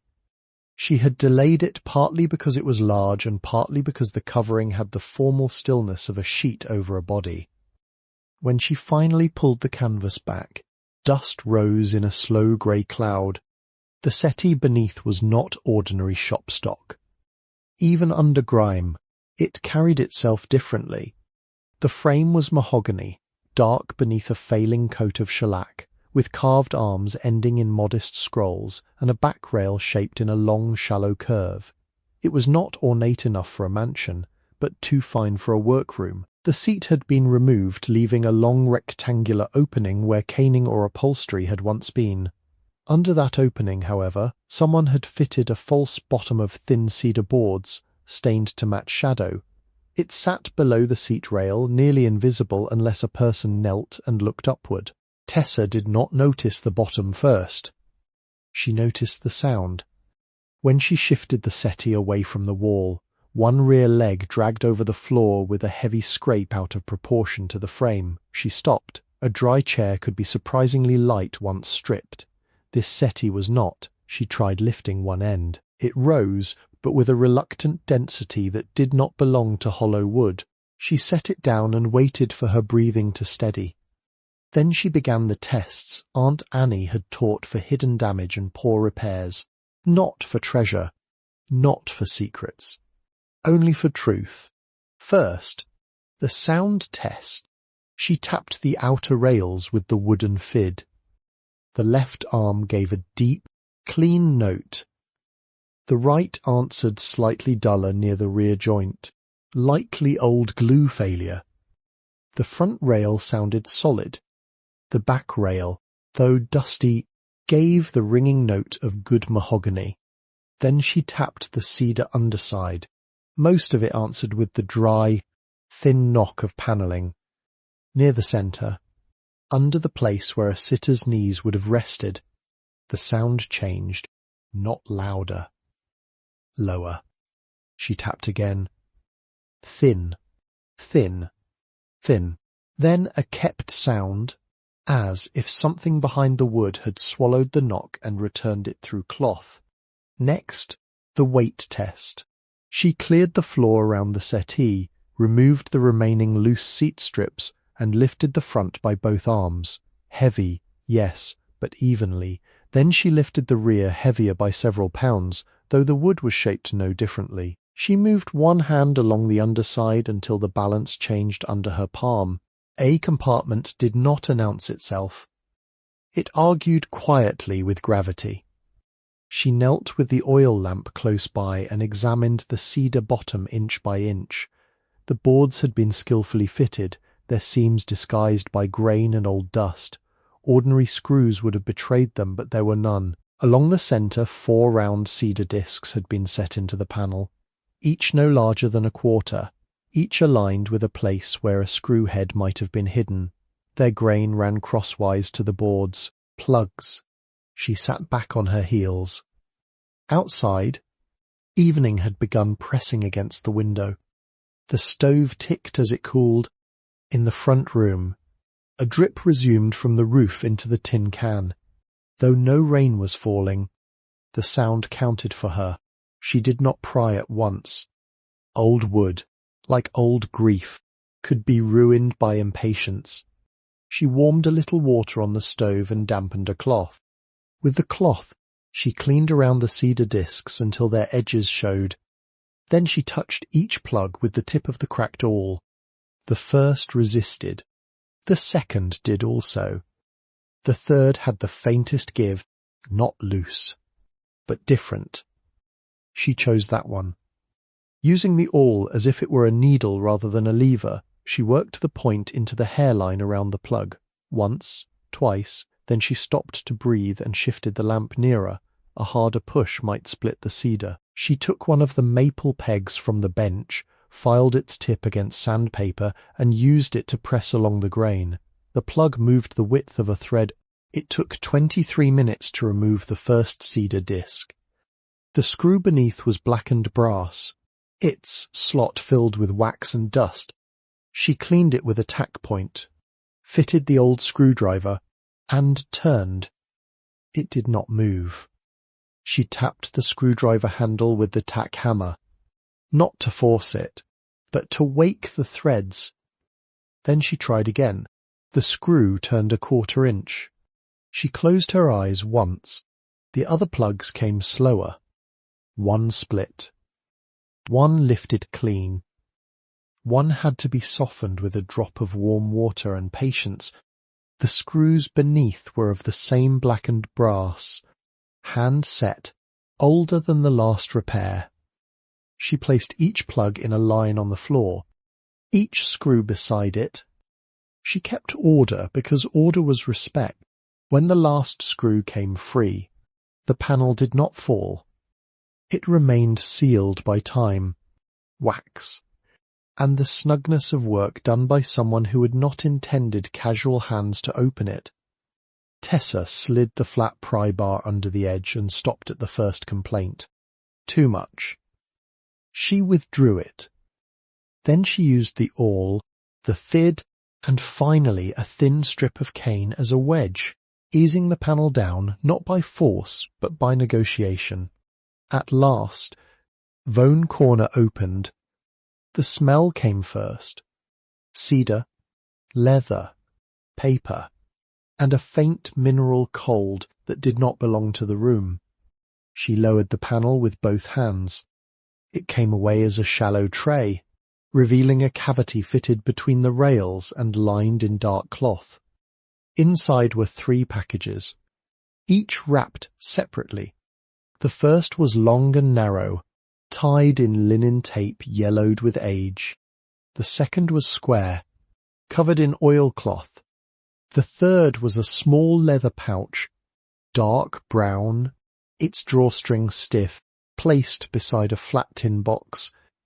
She did not touch them for a full minute. It was not fear exactly, it was recognition that the room had changed. Until then the shed had been a condemned building full of forgotten labour. Now it had become a keeper of intention. Someone had placed these things here with care, had closed the cedar panel, had hidden the screws, had covered the settee, had expected either return or discovery. There was a difference between finding and being entrusted. Tessa set the lamp farther back in case her hand shook. The long package came first. She untied the linen tape and folded it aside. Inside lay tools wrapped in oiled cloth, a slender caning awl with a polished hickory handle, 2 brass gauges, a bone fid, a narrow chisel, a pair of small shears bright under their skin of oil, and 6 maple pegs tied with blue thread. The handles showed use but not neglect. Each tool had been cleaned before being put away. She lifted the hickory awl and felt the balance settle into her hand. Not valuable in the way courts measured value. Valuable in the way a hand knows.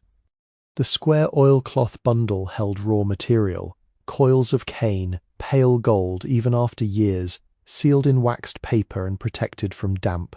Fine cane, medium chair cane, binder cane, a small packet labelled in ink, French cane, narrow for blind holes. Another packet held splint reed, flattened and smooth, still flexible when she bent a short end carefully near the lamp.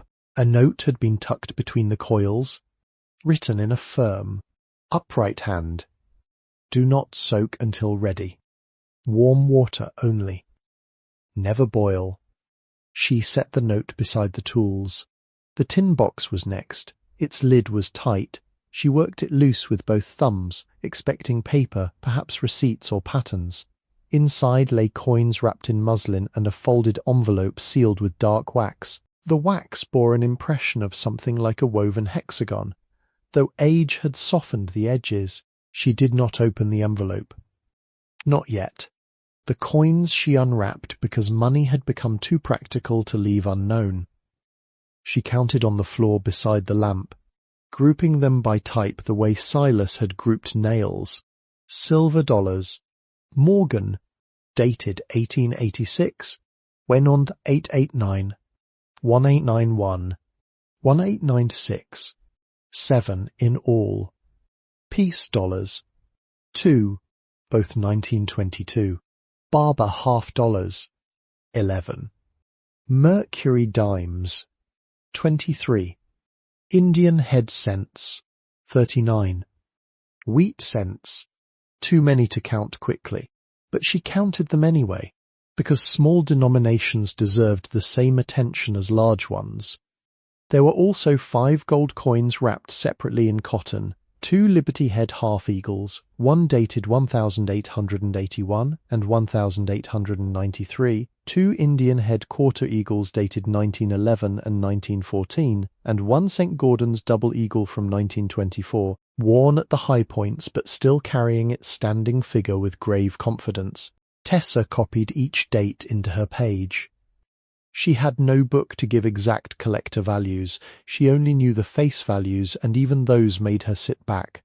$20 in gold once had been wages, rent, seed, doctor money, escape money. In the tin, face value alone came to $137.68, counting the silver and copper as marked.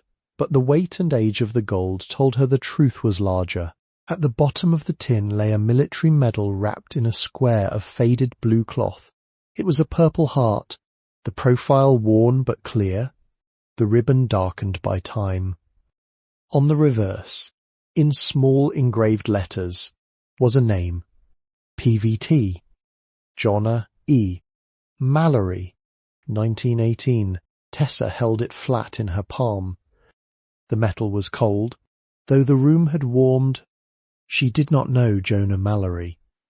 She knew only that a medal hidden with tools was not an ornament. It had belonged to a wound that had outlived the wounded. She placed it beside the sealed envelope, not on top of the coins, Last came the leather pouch. The drawstring resisted and then loosened with a dry whisper. Inside was another leather packet, softer, wrapped around something lumpy and irregular. When Tessa opened it, several stones rolled into her palm and lay there dull as river gravel.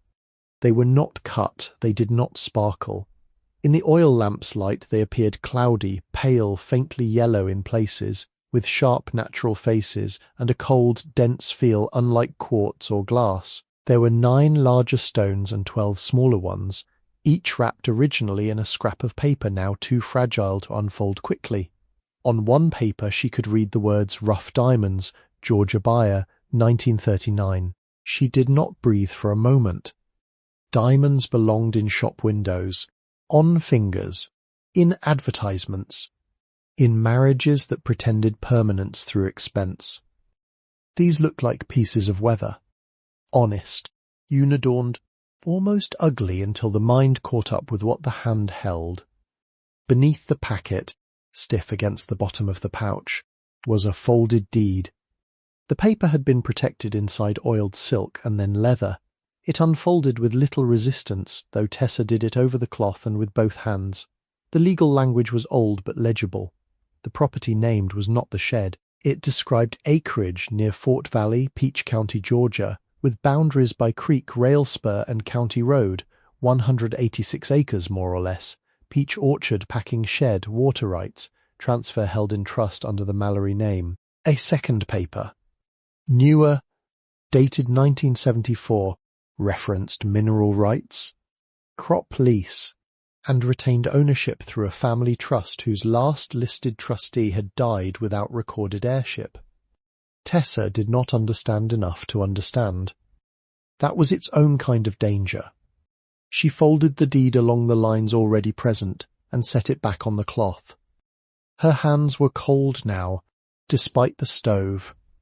She looked at the tools, the cane, the coins, the medal, the leather pouch, the sealed envelope, the deed. The room seemed both too large and too narrow to hold them. For the first time since opening the panel, she stood. She walked to the door, unlatched it, and stepped outside into the night. The marsh lay under a thin moon, water shone in broken places between grass and mud, the walnut branches lifted black against the sky, and beyond them the split oak stood unseen but remembered. Cold air entered her lungs so sharply it steadied her. She walked down to the edge of the ditch and stood there listening to the tide move somewhere beyond sight. She did not read the envelope. A life could be changed too quickly and still leave the body behind. She knew that much. Papers could lie. Men could arrange names and debts and signatures until truth looked like a stranger. Stones could be stolen. Deeds could be traps. Coins could tempt a hungry person into foolishness. Even inheritance, if that was what this was, could arrive with teeth hidden under its tongue. So she stood outside until the first shock passed. A small night bird called from the marsh grass. Once. Then again. Tessa returned to the shed, placed every object back into the lined cavity except the sealed envelope and the medal, then reconsidered and placed those back too. She lifted the cedar panel carefully into place without fastening it, laid the canvas over the settee, and moved a chair frame in front of it. Then she sat on the floor beside the stove with her back against the wall and watched the last red seam of fire close into ash. The shed had been waiting. As morning entered through the cracked east window in a narrow white band and found the sealed envelope where Tessa had left it. It rested on the workbench beside the hickory-handled awl, no larger than any ordinary letter, yet the room seemed to arrange itself around it. The stove was cold, the ash inside had settled into soft grey layers, and outside fog held the walnut trees halfway between earth and sky. She washed her hands first in the basin, though they were not dirty in any visible way. Then she dried them on the least stained corner of the burlap and sat at the bench. The wax seal had darkened almost to black. The mark pressed into it was not a crest in the grand sense, not a lion or shield or Latin motto, but a woven hexagon crossed by two narrow strands, a chair-caning mark, a craft mark, the kind of sign made by people who did not expect statues, only continuity. She turned the envelope over. The handwriting on the front was firm and upright. The letters joined with an economy that felt familiar before she could say why. It was not Aunt Annie's hand. It was older, more formal, trained in a different schoolroom. But the slant of the F, in for the one who opens this, the pressure at the end of each line, the small exact hook on the letter H, all of it moved through Tessa like a draft beneath a closed door. Aunt Annie had learned from someone. Someone had learned before her. Tessa opened the envelope along the top seam with the bone fid, careful not to break the seal more than time already had. Inside was a folded letter on heavy cream paper. 3 sheets, written on both sides.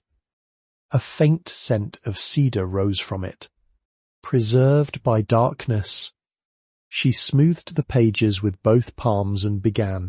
My dear one, whoever you are, if this letter has come into your hands, then the workroom has outlasted me, and the settee has kept its mouth closed longer than most people can manage.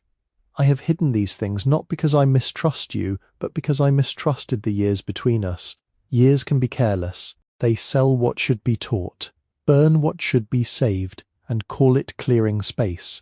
My name is Ruth Eliza Mallory, daughter of Beatrice Mallory, granddaughter of Sailor Mallory, great-granddaughter of Naomi Mallory, who came to Savannah in 1849 from Beaufort County, South Carolina, carrying a bundle of cane, 2 chair pegs, and 1 child not yet weaned. Naomi learned seat weaving from her mother, Dina, who had learned in a rice district where hands were expected to labor and not be remembered. I write the names because a name is sometimes the only grave a working woman receives. Naomi Mallory, born 1826 near the Combahee River, settled first on the edge of Yamacraw, and later worked from a shed near Montgomery when the city grew too loud for her nerves. Her daughter Sailor, born 1852, widened the trade after the war, caning church chairs, porch rockers, and the seats of doctors who thought women should wait in hard wooden chairs without complaint. Beatrice, my mother, born 1877, married Elijah Mallory, a carpenter from Bryan County, and together they put the sign above this door, Mallory and daughter. I was the daughter then. I was 17 and believed a painted word could keep a family in one place. I am writing in October of 1940 from this same bench after returning from Atlanta where Dr. Charles L. Whitcomb of St. Joseph's Infirmary examined the place beneath my ribs and told me plain what my own body had already been saying. He used the word carcinoma.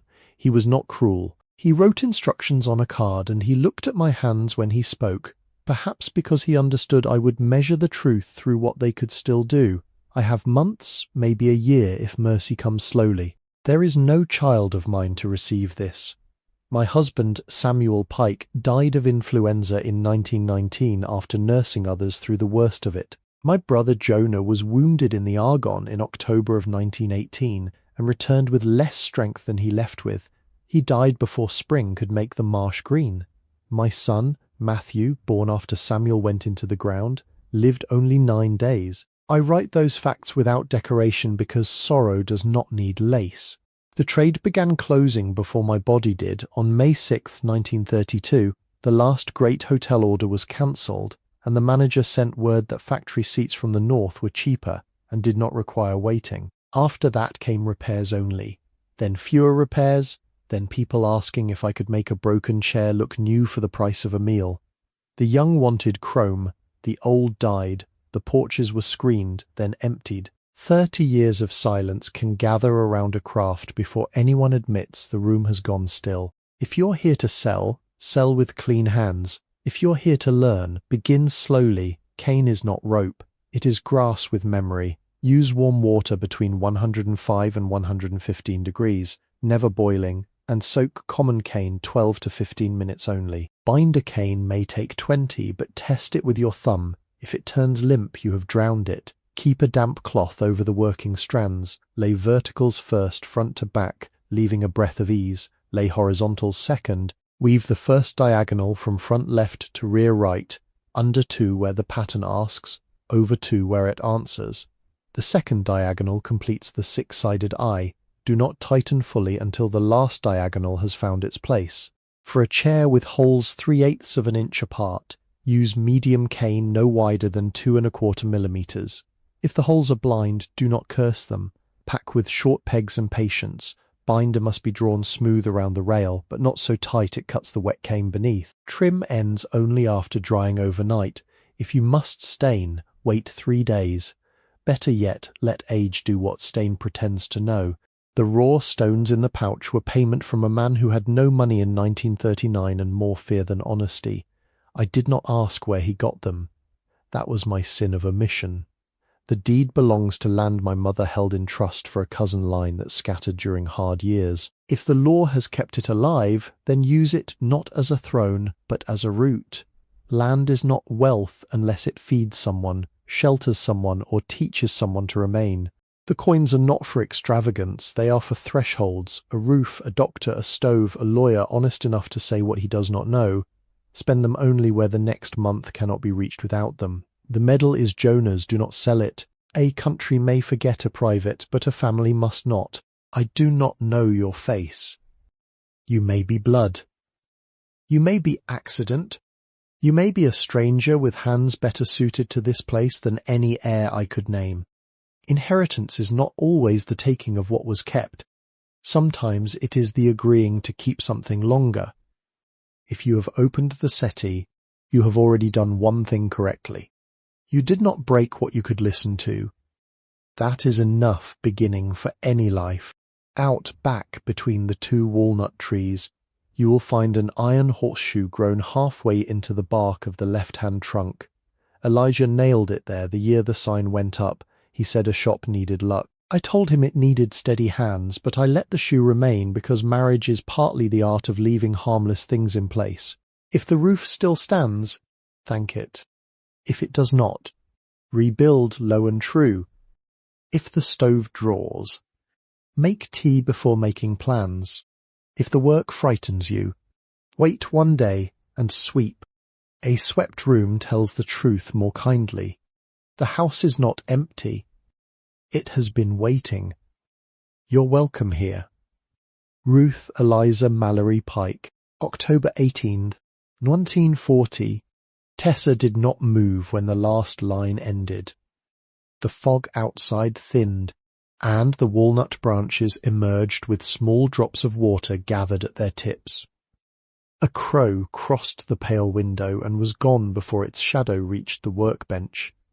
Somewhere in the front room, the tin can accepted another roof drip, though the morning had cleared. The sound entered the silence and left it larger. She read the letter a second time. This time she moved slower, not because the words were difficult, but because they had begun to settle into places she had not meant to leave open.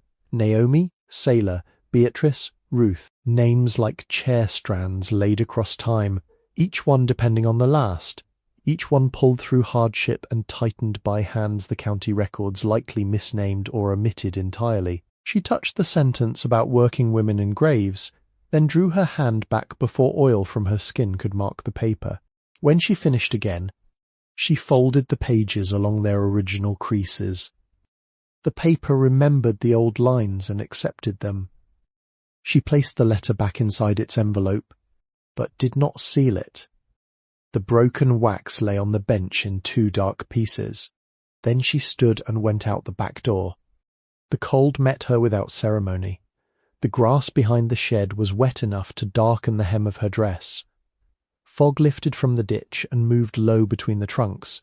She walked between the 2 walnut trees, counting without needing to count, and placed her palm against the left-hand one. Its bark was ridged and damp. Vines had climbed part way up the trunk and died there in dry curls. At first she saw nothing. Then, lower than her shoulder and half swallowed by the tree's growth, iron curved out of bark like a memory refusing burial. The horseshoe remained. The walnut had thickened around it for decades, drawing the metal inward until only part of the curve and 2 nail heads showed. Rust had darkened the iron, but the shape was clear. Elijah's luck, Ruth's tolerance, the shop's small superstition. Tessa touched the exposed edge with 2 fingers. It was cold enough to sting. She stayed there until her breathing slowed to the rhythm of the marsh. Back inside, the workroom looked altered not by magic but by authorship. The bench had belonged to someone. The gauges had measured real choice. The wall hooks, the soaking trough, the cedar plugs, the sign above the door, all of it had been touched by a chain of women who had expected little from history and much from their own hands. Near the back shelf, where she had moved aside a stack of mildewed catalogues, stood a wooden box she had not yet opened because its lid was stuck and it had seemed unimportant beside the settee. Now she carried it to the bench. The hinges were leather, cracked but holding. She worked the lid free with the bone fid. Inside were candles. Not fine candles.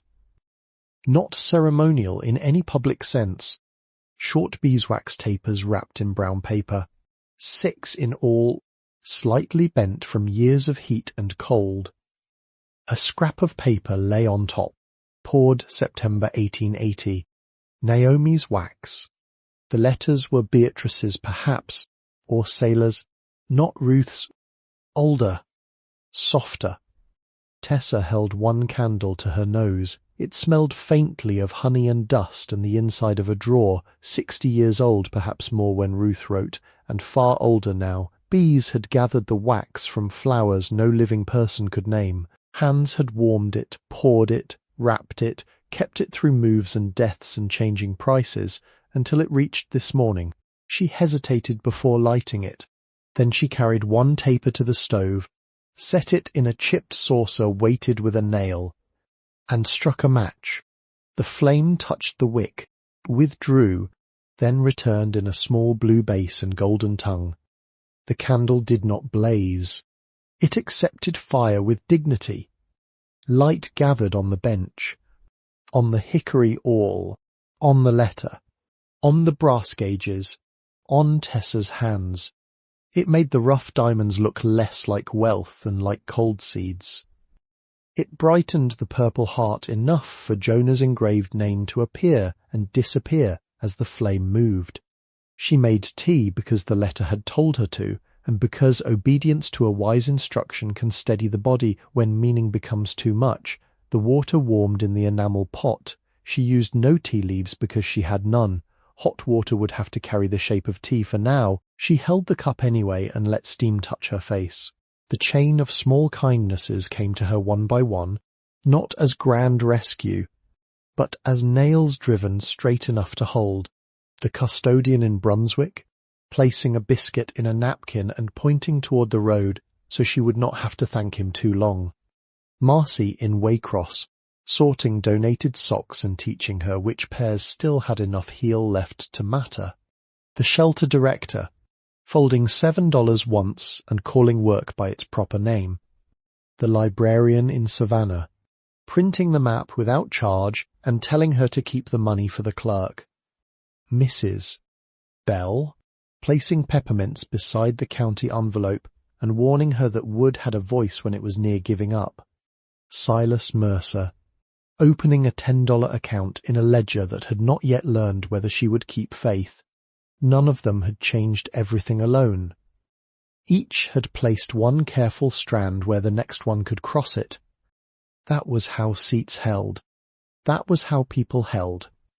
And if you're listening now from a warm chair or from a kitchen after everyone else has gone to bed, perhaps you remember one kindness like that, not the grand kind people make speeches about, a ride in rain, a sandwich wrapped without comment, a bill paid quietly, a stranger who saw your trouble and did not make you explain it. Tell us, if you can bear to, about one small kindness that reached you when you were nearly out of road. Someone else may be listening tonight who needs to know that a single careful act can become part of a life years later. Tessa drank the hot water slowly. It had no flavour but heat, and heat was enough. That afternoon she did not sort the diamonds again. She did not unfold the deed. She did not count the coins a second time. The day asked for smaller tasks, and she obeyed. She swept the front room from the dry corner outward, pushing dust and cane splinters into careful piles. She cleaned the workbench with a damp cloth, lifting each tool and returning it to a straight line.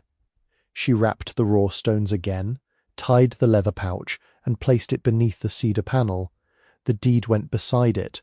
The coins returned to the tin. Jonah's medal she wrapped last and set on top of the sealed papers, not because it was worth more, but because it deserved to be found first if the hiding place ever opened again under another hand. Before dusk, she refastened the cedar bottom loosely with 2 screws, enough to protect the cavity without pretending she had never opened it. The remaining screws and plugs she placed in a teacup on the bench. She covered the settee with canvas and laid the letter beneath her sleeping coat, close enough to reach in darkness. The beeswax candle burned for almost 3 hours. When the wick shortened and the flame lowered, she pinched it out with damp fingers instead of wasting what remained. A thread of smoke rose, blue and thin, then disappeared into the room that had kept so many other traces. Night came colder than the one before. Tessa laid the hickory-handled awl on one side of her bedding and the cracked awl from Aunt Annie on the other. Between them, wrapped in its envelope, rested Ruth's letter. She placed the bone fid above her head, the way a child might place a treasured book beneath a pillow and believe knowledge could pass through cloth. The stove gave a modest heat. Outside, the marsh water moved under the dark. The walnut trees stood with the horseshoe held in one trunk, like a secret that had become tired of hiding. Tessa closed her eyes, not with peace exactly, but with a steadier form of wakefulness inside her. The workroom had a lineage now. So did she. The first snow came on December 7th, just after dawn, and by noon 3 inches lay across the marsh road like folded flour. Snow was rare enough near Savannah to make people stand at windows, but the shed received it without wonder. The tin roof, patched and rusted and holed through in 4 places, held the white weight unevenly. Along the rear slope where corrosion had eaten the metal thin near the chimney, meltwater began to seep at once. By afternoon, drips had become thin streams, and the can beneath the worst leak filled faster than Tessa could empty it. She did not climb that day. She sat beside the stove, wrapped in her coat, with the county extension booklet open on her knees, and read the roofing chapter 3 times. The first reading told her what she did not know. The second gave names to her fear. The third began to make a map. Rafters, sheathing, underlayment, flashing, pitch, drip edge, lap, cap, fastener spacing, sistering where old wood had weakened but not failed. It was an ordinary chapter written in the practical voice of a government office long gone to file boxes and retirement, yet it treated a roof with the seriousness a roof deserved. Keep water moving downward and outward. Do not invite it under an edge. Do not trust a patch where structure has failed. The shed roof measured 24 feet across the front and nearly 40 feet deep, with a low pitch that had suffered from every leaf and storm it had collected. She had no money for a full replacement. Silas Mercer helped her calculate what would hold winter at bay without pretending permanence had been purchased. 4 sheets of corrugated galvanized roofing, 12 feet long, salvaged from a collapsed tobacco shelter outside Bloomingdale. 1 roll of 15-pound felt, damaged along the outer 8 inches but sound inside. 2 pounds of 1¼ inch roofing nails with neoprene washers, though Silas said the washers were a modern mercy, and she should accept mercy when it did not weaken the work. 1 bundle of lath strips for temporary battens, 1 pound of 8-penny galvanized nails, 2 tubes of roofing tar marked down because the labels had faded. They measured twice on the counter with a carpenter's pencil and the back of an invoice. The bad run starts 3 feet below the ridge, Silas said, drawing the slope. Ends just past the chimney shoulder. You do not fix the whole roof. You stop the water that is presently eating the building fastest. I can pay some after I sell the spare brass, Tessa said. You can pay after you stop sleeping under weather. He pushed the paper toward her, then reached beneath the counter and brought out a roofing hatchet with a squared pole, a nail notch, and a handle darkened by use. The metal head had been sharpened and cleaned many times, but it still bore 3 shallow scars along one cheek. This was my brother's, he said. He roofed half the county after Hurricane Dora. Could not abide a bent nail. He has been gone 11 years. Tessa did not reach for it immediately. "I cannot take that. You're not taking it. You are being trusted with it." That was different. She carried the hatchet back wrapped in feed sack cloth, holding it close against her ribs so it would not knock against the pry bar. Snow still lay in the ditches. The split oak had a white seam in its wound. The walnut trees dropped meltwater from branch to branch. The skilled help arrived the next morning, though she had not asked for him. He came at 9, walking slowly up Shipyard Lane with a ladder over one shoulder and a canvas tool roll under the other arm. He was narrow, bent slightly to the left, and wore a brown wool cap pulled low over his ears. His face had the weathered calm of a man who had looked across roofs for most of his life. A white beard covered his chin but not his cheeks. When he reached the shed, he set the ladder down, studied the roof for a long moment, and spat neatly into the grass. "Name's Abram Pruitt." Tessa opened her mouth to answer, but he lifted one hand. "Mercer sent me. I cannot pay much. Did not ask. I cannot accept charity." Then call it inspection. That ended the first negotiation. Abram had roofed churches, fish camps, kitchen additions, barns, and at least one funeral home, though he did not say which. His knees had ended the work before his eyes did. He would not climb higher than the first rung, he informed her, but he would tell the roof what she ought to hear if she was willing to listen. He walked the perimeter, pressed the siding near the eaves, sighted along the sag, and made a clicking sound with his tongue whenever the building revealed foolishness done by earlier hands. "That rafter's tired." "Yes, sir." "Not dead." "Tired." He showed her where one rafter had split along the grain near the chimney. It had not failed, but the snow had widened the crack enough for daylight to show through. They would sister it with a straight length of pine from a salvaged joist, bolted and nailed alongside the original so the load could be shared. Abram explained that replacement would disturb too much at once, support first, vanity later, for 11 days. The roof governed the shed. Tessa rose before light, made a small fire, warmed her hands, and read the relevant paragraphs again. Abram arrived after breakfast carrying nothing unnecessary. He spoke little and never praised a completed step before inspecting it. He taught from below, standing in the yard with one hand on the ladder and the other pointing with a cane cut from the ditch. She learned to set the ladder feet into scraped pockets so they would not slide on wet ground. She learned to tie the ladder at the top with rope through a rafter gap. She learned never to trust frost on metal, never to step on a rust patch, never to put a knee where the roof had no board beneath it. She wore 2 pairs of socks on her hands until Silas found old work gloves stiff with age and told her leather could be softened with oil, the same as memory. The sister rafter took 1 full day. Tessa cut the salvaged pine to length using a handsaw whose teeth wandered unless she slowed down. Abram made her mark the cut line with a square and check it from both edges. Wood lies when hurried.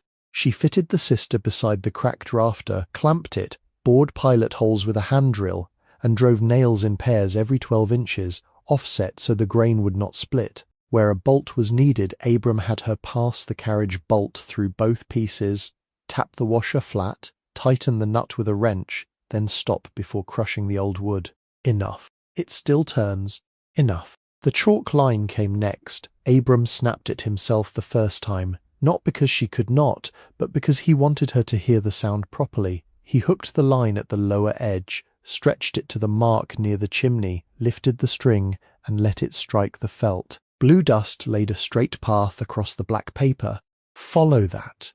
Not your opinion. The 3-stroke nail was his strictest lesson. First stroke to set, second to drive, third to finish, no tapping like a nervous bird, no smashing like anger. The hammer had to fall square. If the nail stood proud, water would find it. If driven too hard, the washer failed, and water would find that also. Water, Abram said, was the most patient inspector alive. That nail's proud. Tessa pulled it. Again. That nail's proud. She pulled that one too. By the 4th day, her shoulders ached in places she had not known muscle lived. By the 6th, her palms had blistered under the softened gloves. By the 8th, she could lay felt in straight courses overlapping each row correctly and cutting around the chimney without leaving a careless mouth for rain. Around the chimney, Abram made her stop and dry fit the flashing twice. The old brick was uneven and nothing sat cleanly at first. She trimmed, bent, tested, removed and tested again. "Roofing is not persuasion," he said. "It is fit." When she grew frustrated, he did not comfort her. He stood with both hands folded over the cane and waited for frustration to spend itself. Then he pointed to the next thing. The snow melted by the 5th day, leaving the yard wet and full of boot prints. On the 9th day a cold rain tested the unfinished patch. Tessa sat awake beneath it with a lamp burning low and marked every leak on a paper scrap. There were 2, one where a nail had missed solid backing, another at the chimney seam. Abram looked at the marks the next morning, nodded once and said, "Good, now it has told you." They fixed both. On the 11th day, near mid-December, Tessa climbed down after setting the final cap piece above the patched run. Her legs trembled when her boots touched earth. Abram walked back from the road, where he had been sighting the line against the sky. He looked at the roof for a long while, not lovingly, not generously, accurately. It will hold winter. That was all. It was enough. Tessa cleaned Silas's brother's roofing hatchet with an oiled rag before returning it. Abram stopped her at the door. "Keep it till spring. I do not need it now." "You will." He did not explain. Men like Abram trusted time to make their sentences longer. That night, rain came again. It struck the patched roof, travelled downward and outward, found the edges she had given it, and left the room dry where it had once entered. Tessa lay awake, listening to the absence of water in the tin can. A sound can be missing and still fill a room. January did not arrive loudly.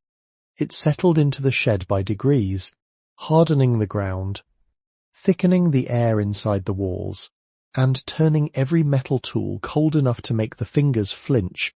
The chimney began to trouble her after the first week. At first it seemed only ugly. The brick above the roofline had weathered unevenly, and below, inside the back room near the stove collar, the mortar joints had gone pale and powdery. When she brushed them with her finger, sand came away. In 2 places the face of the brick had spalled, flaking from the surface in thin red scales. Freeze, damp, heat and neglect had done their slow work. The stove still drew, but the lower throat showed gaps that bothered her, and one evening a line of smoke feathered faintly from the collar joint before the draught caught. She let the fire die. The next morning she walked to Mercer's with the extension booklet under her arm and a broken piece of mortar wrapped in paper. Silas placed it on the counter, crushed part of it under his thumb, and made a sound of disapproval. "Portland cement will be too hard," he said. "Do not let anybody sell you that for old brick. What will hold? Lime, fireclay, sand. Depends where. For the firebox and throat, you need heat tolerance. For exterior joints, breathability. Old brick has to shed moisture or it throws its face off." He wrote ratios on the back of a receipt, 1 part hydraulic lime, 1 part fireclay for the hot throat repairs, 3 parts sharp sand where body was needed, less sand in the tight joint packing. For exterior pointing, 2 parts, lime putty to 5 parts washed sand, dampened, pressed back in thin lifts. No smear across brick faces, no hard modern patch sealing water inside old material. "Mix small," he said. "Smaller than you think. Lime waits, but not forever." She bought what she could.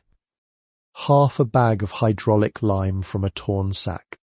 A coffee tin of fireclay measured from Silas's own supply. A small bag of washed sand. 1 pointing trowel with a bent neck. 1 joint raker from the second-hand drawer. A stiff mason's brush. 2 more pages entered in the ledger. The work took 3 weeks because it would not be hurried. The temperatures stayed in the 20s most mornings, rising only a little by afternoon. Inside the shed, the stove could not burn while she repaired the very path by which smoke left. So the cold occupied the back room like a second worker, always present and never helpful. Tessa hung quilts and canvas across the doorway to keep some warmth in the front room, but near the chimney her breath clouded over the trowel. First she cleaned. There was always cleaning before repair, and repair punished anyone who thought otherwise. She raked out loose mortar by hand, never deeper than the brick allowed, stopping when sound material resisted. The powder fell onto burlap spread below, pale grey and red with brick dust. She brushed each joint, then misted it lightly with well water warmed on the stove in the front room, carrying it back in a jar wrapped in cloth so it would not chill too quickly. Her fingers went numb every 15 minutes. At first she ignored it, then she learned the cost. Numb hands dropped tools, misjudged pressure, and tore skin without warning. She set a schedule by the small clock she had found in a drawer and coaxed back into ticking. 15 minutes working, 5 minutes with bare hands tucked around a warm mug. 15 minutes working, 5 minutes flexing the fingers until pain returned. Pain meant blood had come back. For the throat repair, she mixed hydraulic lime and fireclay in a shallow pan, adding sand only where the gap required bulk. The mixture had to be damp enough to press, not wet enough to slump. Silas had told her mortar was not cake batter, though too many people treated it as such. She pressed the first small batch into the lower gaps with the narrow trowel, then packed it deeper with a wooden stick shaped from scrap cane. Each joint was filled in layers, not one proud smear. The surface was struck flush, then brushed lightly after it had begun to set. On the second day, Vone patch fell out whole. She stood looking at it in the ashpan, perfect and useless. The joint behind had been too dry. It had stolen the water from the repair before the lime could begin to hold. Tessa sat on the floor for a while with the trowel across her knees. Then she scraped the failed patch clean, misted the brick properly, waited, and did the work again. No one came to tell her patience was noble. The chimney told her when patience was necessary. For exterior pointing above the roofline, Abram returned once, not to climb, but to watch from the ground while she worked from the ladder tied through the roof patch. He carried a thermos of coffee he did not mention until her hands had gone stiff. The chimney crown had cracked at the edge. Several joints near the top were open enough to take water. She raked them carefully, brushed them, misted them, and pressed lime mortar deep with the bent trowel. The old brick absorbed moisture like bread. She covered the finished section with damp burlap, then a scrap of tin to slow the cure and protect it from frost. "Do not let it freeze fresh," Abram said. "I know. You know from reading? Now know from doing."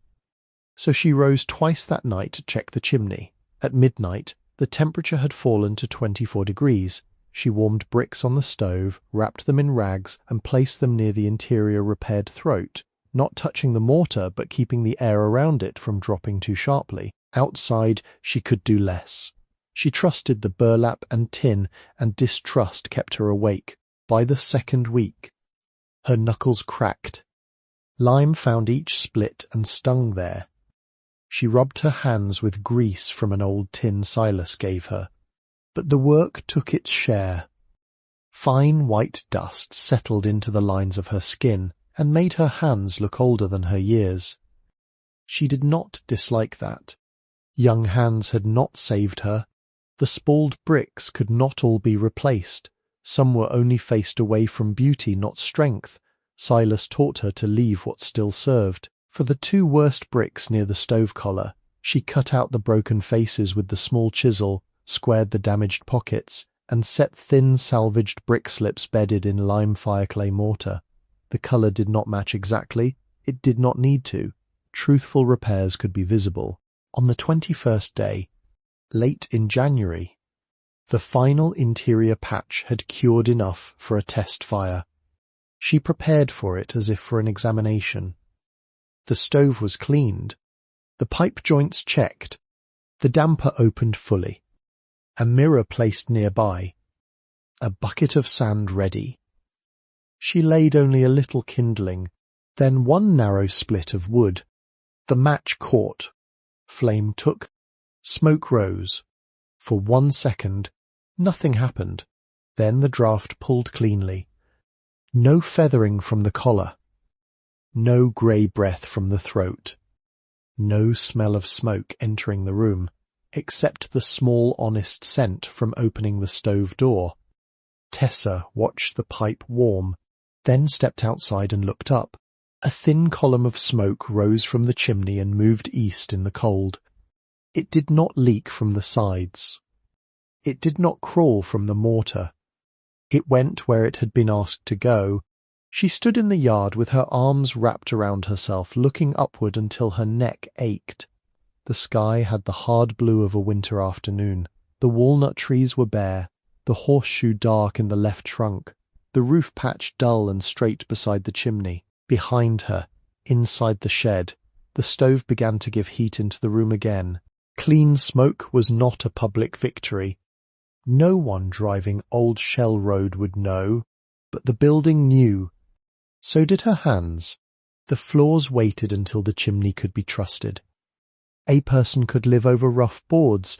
A person could step around rot, memorize creaks, keep a chair over danger, and tell herself that walking carefully was the same as being safe. But once smoke went clean through the chimney and rain stopped entering the worst of the roof, the floor began to ask for its turn.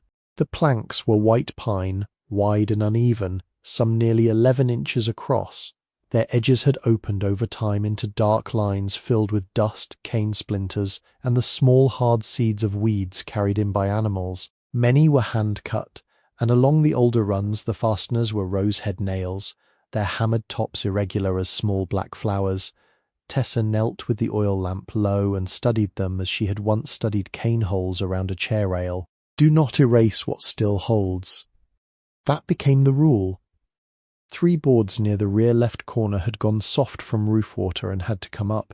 She marked them in pencil, pried slowly at the ends, and saved every rosehead nail she could remove without breaking. The first board split despite her care, the second lifted whole. Beneath it, the joist showed dark staining but remained firm after drying. The third revealed a mouse nest made of cane curls, newspaper shreds, and a piece of blue thread. She carried the nest outside and placed it under the myrtle tree. Silas found replacement planks from a shed behind Mercer's white pine, taken from a demolished pantry wall. They were narrower but sound, with enough age in them not to insult the room. Tessa cut them to length, planed one edge by hand until the fit stopped arguing, and fastened them with salvaged rosehead nails where possible, new-cut nails where necessary. Each nail hole was bored first, because old wood split when treated as if it were new. For sanding, Silas would not allow her to use the heavy drum machine rented to men who had already ruined more floors than they improved. Instead, he sent her to a paint store near the highway, where she rented a random orbit sander for $14 a day, plus a deposit Mrs. Bell quietly guaranteed without appearing to have done so. The machine came in a plastic case with a cracked latch and a warning label rubbed nearly white. It was not large, but after an hour it felt like an animal resisting domestication. Tessa had no electricity in the shed. The neighbour with the grey-muzzled dog, a widower named Mr. Leland, allowed her to run an outdoor extension cord from his pump house during daylight hours after Silas vouched for her. He said little, only told her not to trip the breaker because his freezer held venison. "I will be careful. Careful keeps meat frozen." She began with 80 grit paper. The first pass was not for beauty, it was for levelling roughness, lifting grime, and discovering how deep the old stains went. She moved with the grain, slow, overlapping each path by half, keeping the sander flat so it would not cut crescent marks into the boards. Dust rose despite the machine's cloth bag, turning the morning air pale. She wore a handkerchief over her nose and stopped often to sweep, because grit left under the machine could become its own damage. Under the grey surface, colour appeared. Not all at once, not fresh. The white pine had darkened over decades, and where oil, smoke, sunlight, and hands had touched it differently, the boards held various tones.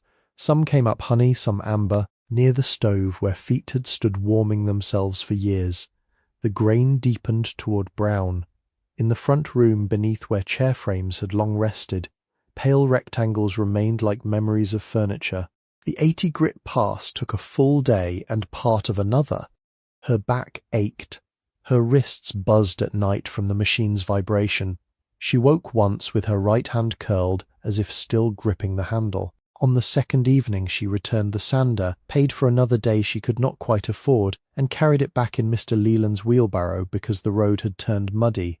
The 120 grit pass was kinder. It removed scratches left by the coarser paper and began to make the boards feel continuous under her palm. She worked around the rosehead nails by hand, folding sandpaper over a scrap block and moving carefully so the old metal did not tear the sheets. Near the settee, she did not sand close to the false bottom until she had covered the piece with cloth and moved it aside on furniture pads cut from burlap. The hidden cavity stayed closed, but its presence changed how she moved around it. She did not step carelessly near trust. The final pass, 220 grit, took the least wood and the most attention. By then every mistake could become visible. She worked in shorter sessions, stopping when fatigue made her push too hard. The floor did not become perfect. It became honest. Nail holes remained. Dark stains remained where no sanding should erase them. The replacement planks showed their difference but not their arrogance.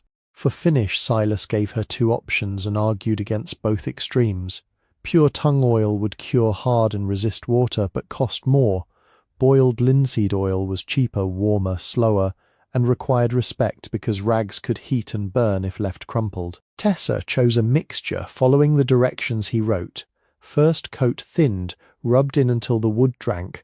Second coat fuller after 48 hours. Third coat only where the boards still looked hungry. No puddles, no haste. All oily rags laid flat outside on wire until dry. The first coat turned the floor dark honey in the front room, and something close to mahogany near the stove. Tessa knelt and rubbed the oil in by hand with cloth wrapped around a block, moving along each plank until the surface glowed and then dulled as it absorbed. The smell filled the shed, nutty, warm, mineral, faintly sharp. It was the first scent in the room that belonged more to repair than decay. After 48 hours, she laid the second coat. After another 48, the third in worn places. Then came the bad morning. It was not dramatic. No board failed, no money vanished, no letter arrived from the old life. She simply woke before dawn and could not rise when the stove needed feeding. The room was cold, her shoulders burned, her knees throbbed from weeks of kneeling. Her hands, rubbed raw by lime and sanding dust, lay open beside her as if they belonged to someone who had already done enough. Outside, the sky was the colour of pewter. She sat up, then sat still for a long time. Work waited everywhere. The windows needed glass, the walls needed attention, the cane bundles had to be sorted again, the hidden deed needed a lawyer, the roof would ask for spring, the stove wanted ash removed, even the floor, finished but not cured enough for carelessness, asked her to walk gently. Tessa put on her coat and walked away from all of it. She went past the walnut trees, down the path beyond the well, through grass silver with frost, and out to the marsh edge where water opened between reeds. A great blue heron stood in the shallows, one leg hidden, its body still as a carved thing. It did not startle when she approached, perhaps because she stopped far enough away to be unimportant. For half the morning, she watched it. The bird moved only when the water offered reason. Its neck drew back slowly, then struck. Once it lifted a small fish from the shallows and swallowed without ceremony. Wind moved the grass. The sky lightened. A truck passed somewhere beyond the trees, unheard except as a faint change in the air. Tessa did no work that day. She returned near afternoon, built a small fire, ate rice with salt, and sat on the newly oiled floor without guilt. A room did not heal faster because a body broke itself inside it. Aunt Annie had never caned angry. Ruth had written to sweep when frightened. The heron had offered no sentence at all, yet its lesson remained. Wait until the next exact movement. The following morning, she rose and swept the floor with a clean broom. moving gently over the dark honey boards. They shone where the light touched them. Not richly, not grandly, quietly, as if the wood had remembered warmth and decided not to hide it. February entered through the windows before Tessa had the strength to keep it out. There were 8 in all. 3 had no glass, only boards nailed across from the inside and gaps where wind found them. 4 were cracked in varying degrees, their panes held together by grime, stubbornness, and old putty hardened to stone. 1, on the east wall of the front room, appeared original to an earlier building or salvaged from one wavy glass, thin muntins, hand-planed sash, and a date scratched into the lower rail, so faint she missed it twice before seeing it in morning light. 1788. She did not replace that window. She did not even speak loudly near it. The old sash had survived revolutions of weather, ownership, fashion, neglect, and men with hammers. Its glass bent the marsh light in watery ribbons. Looking through it, the walnut branches seemed to move even when they were still. The putty around it had cracked, but the sash itself remained true enough to save. Tessa marked it with a strip of blue thread tied to the latch, a reminder to treat it as elder rather than material. The other windows were work. Silas gave her a lesson using a sash he kept in the back room for teaching people what not to do. He showed her how old glazing failed, how putty dried and pulled away from glass, how points held panes in the rabbet, how impatience broke what weather had not. He sold her a small tub of DAP 33 glazing putty, a packet of glazier's points, a glazing knife with a flexible blade, and 2 panes of salvaged glass cut from storm windows removed from a church classroom. "Warm the putty in your hand," he said. "Do not smear it like peanut butter. Press it. Tool it. Make a bevel that sheds water. I have never done it. Good. Then you might listen."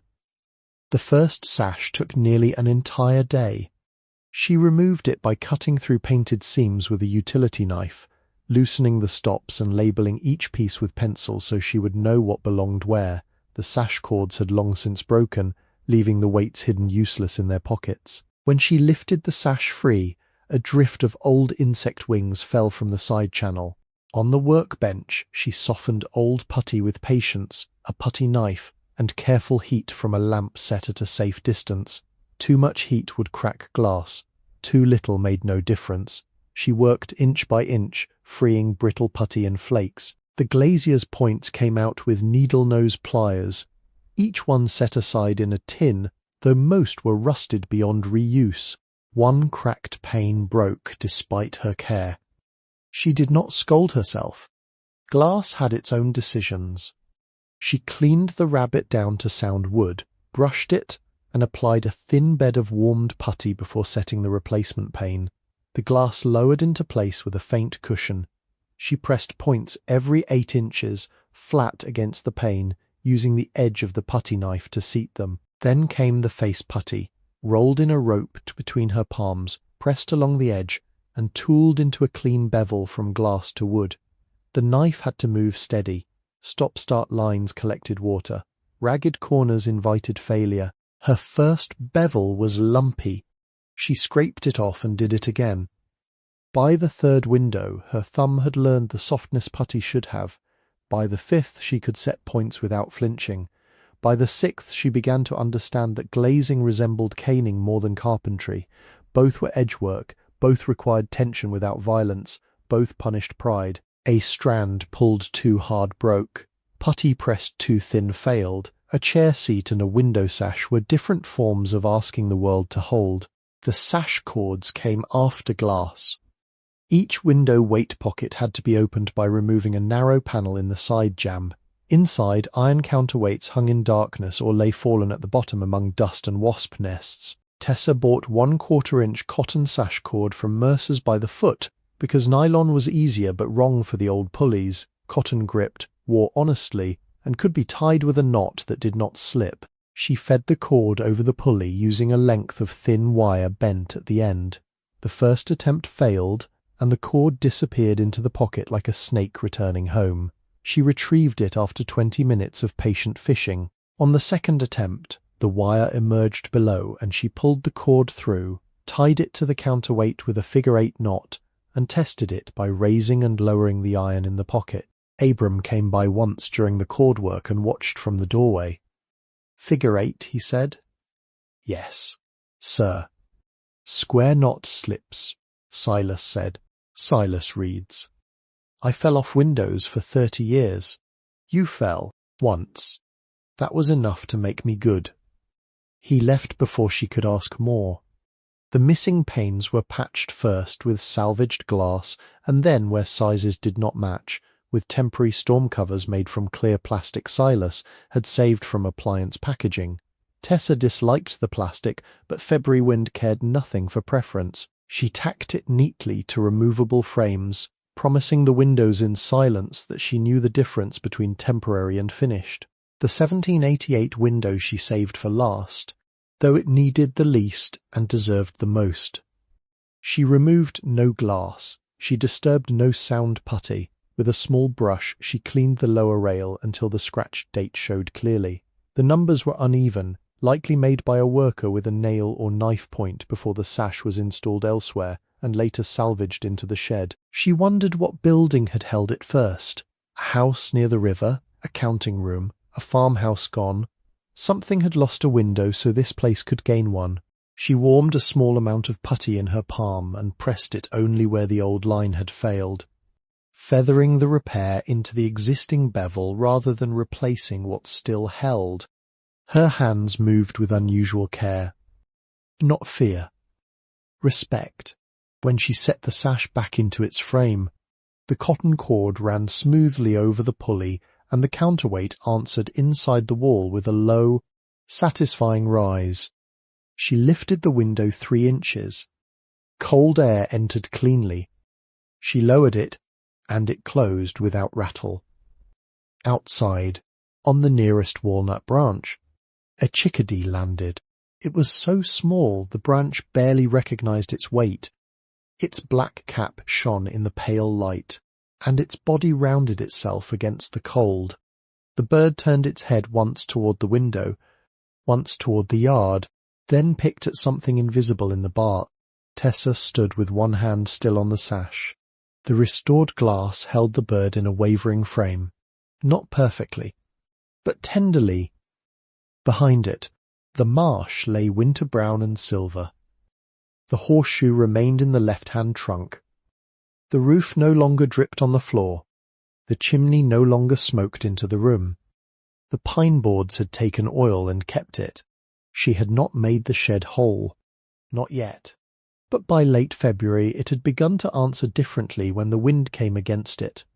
The windows held, the floor held, the chimney held, the roof held where winter had pressed hardest. In the evenings when firelight touched the newly glazed panes and returned in small, uneven reflections, Tessa sometimes paused before beginning the next task and placed one palm flat on the workbench. The shed had been waiting. The plaster announced itself after the windows stopped rattling.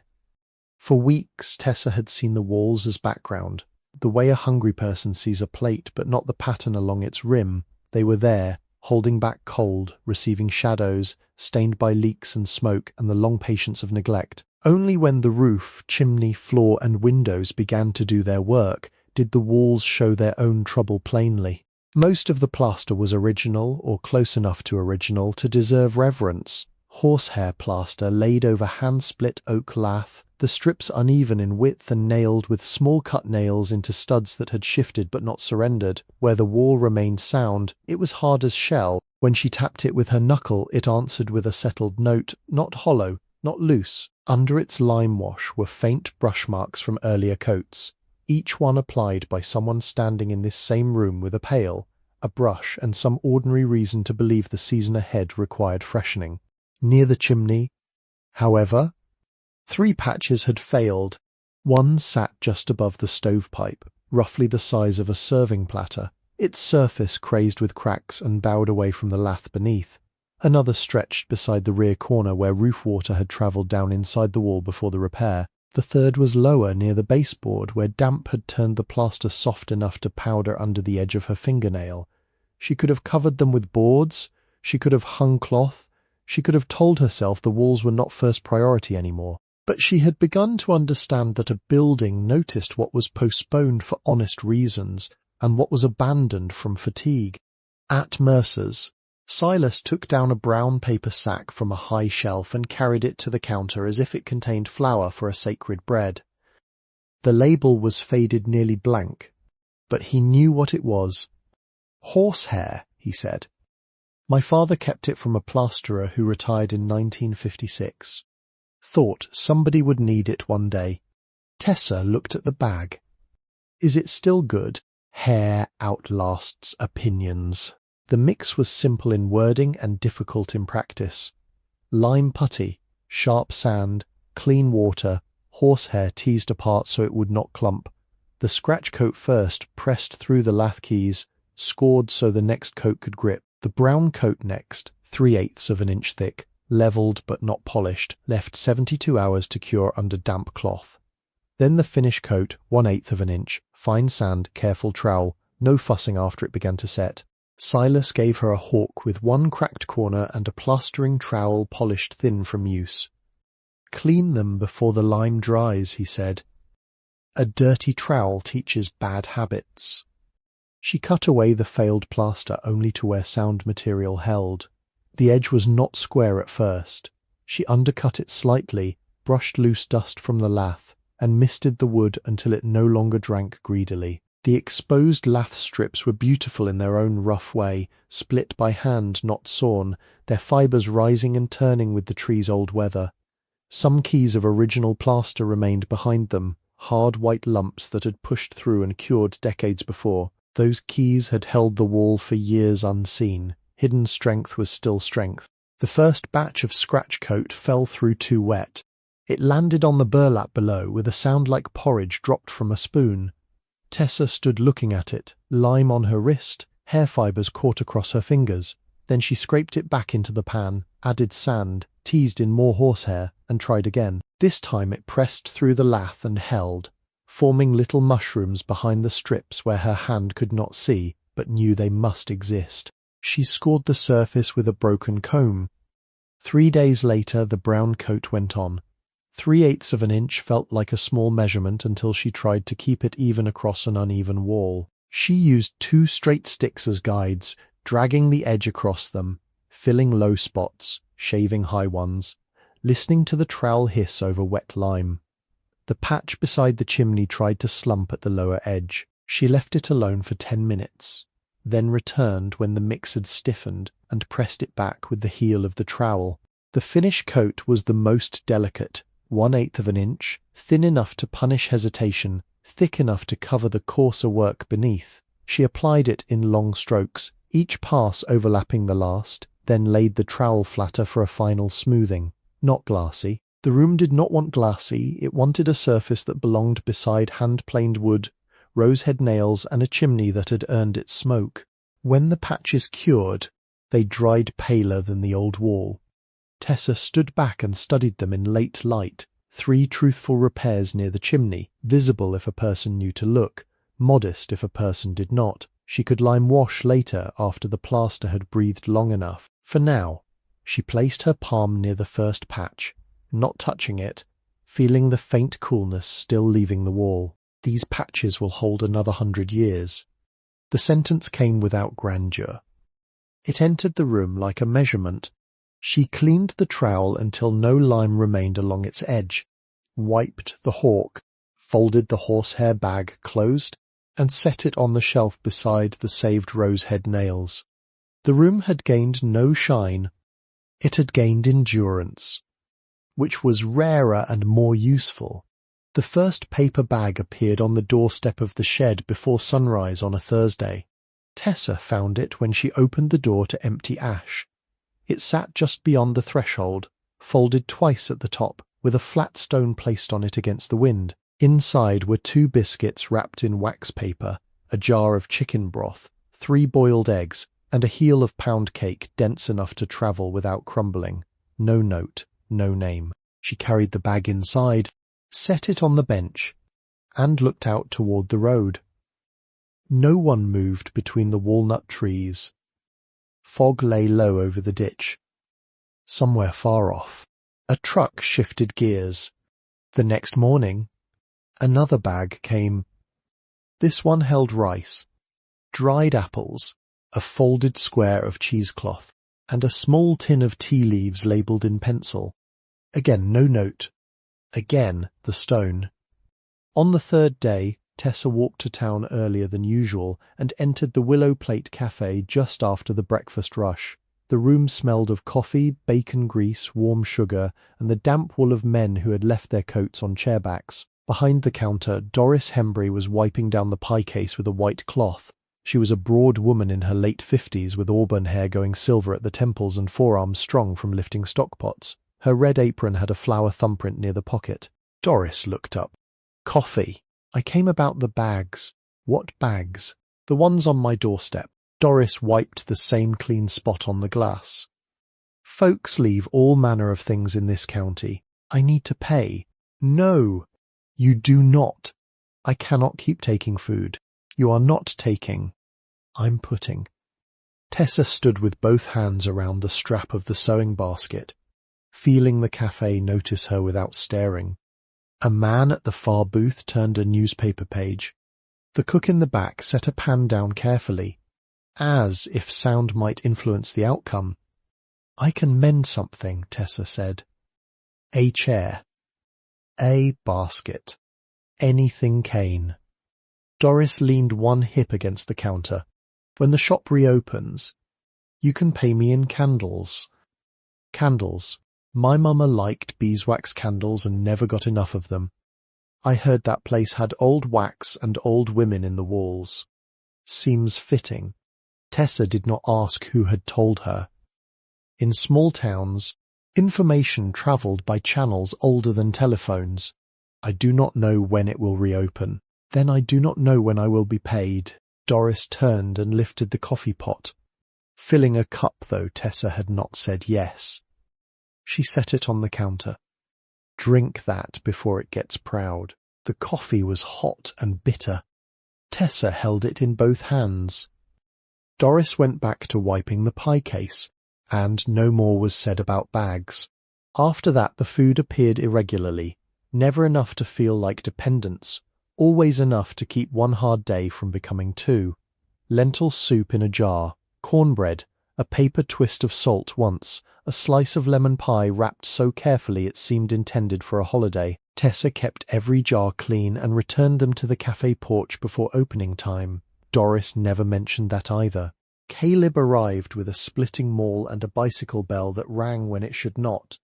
He was 16, perhaps 17, all elbows and knees and sudden height, riding a red Schwinn with a basket wired to the handlebars and one pedal that clicked. His hair was cut close on the sides and left too long on top, falling into his eyes whenever he looked down. He wore a green army jacket too large for him and boots with the laces tied in square knots.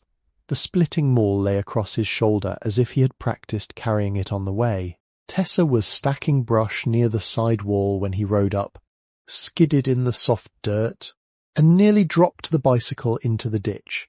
You Miss Finch? Yes, my mother said.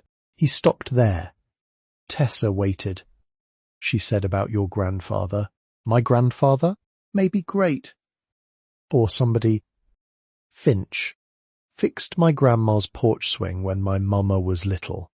She said if I was riding past, I could split kindling. He looked at the woodpile as if hoping it would confirm his assignment. I cannot pay you. Yes, ma'am. I mean, I do not have money for help. Yes, ma'am. Caleb, are you listening? He nodded, still looking at the wood. My mother said, about your grandfather. That was all the explanation he had brought, and perhaps all he needed. He set the bicycle against the walnut tree, took off his jacket, and began. He was not graceful at first. The maul landed off-centre, biting into the chopping block instead of the wood. On the third swing the handle glanced and raised a splinter. Tessa opened her mouth to stop him, but he reset his feet without being told. The next blow split the stick cleanly. By the end of the morning, a stack of kindling stood beneath the tin lean-to, sorted by thickness more carefully than she had expected. Caleb refused eggs. refused coins, refused the offer of the old pocket knife with the broken tip. He accepted water from the enamel cup and drank it in 3 gulps. "You go to school?" she asked. "Most days." "Most?" he shrugged. "Ma needs me mornings sometimes." Tessa did not press. The county held many forms of arithmetic. He returned the following week with the Schwinn basket full of pine cones for fire starting. The week after, he patched a gap in the yard fence using wire from his jacket pocket. Once he brought a sack of black walnuts and showed her the stain on his fingers as proof of labour. He never stayed for conversation long enough to become a burden. He came, worked, accepted water, and left with the bicycle bell ringing twice as he turned toward the road. Reverend Boyd was the third. He did not offer food or labour. He offered constancy, which can be harder to identify. Every morning at 7, whether cold mist lay over the ditch or frost silvered the grass, he walked past the shed on Shipyard Lane. He was a slender man in a dark coat polished at the elbows with a brown felt hat and a limp that made his right step shorter than his left. He served the white church near the cemetery, though his parish seemed larger than the building, for people waved to him from trucks, porches and mailboxes without waiting for Sunday. The first time he passed, Tessa was carrying water from the well. He tipped his hat. "Morning, Miss Finch." "Morning, Reverend." He did not ask how she knew him. Everyone knew ministers, by the way. A town made space around them. At the edge of the property, he paused, lowered his head, and spoke 4 words. "Lord, keep this house." Then he walked on. The next morning, the same. "Lord, keep this house." He did not come in. He did not make a project of her. He did not ask what she believed, what she lacked, why she was alone, or whether she wanted prayer. He simply walked, tipped his hat, and left the words in the air like a nail set straight. After 2 weeks, Tessa found herself listening for his limp before she saw him.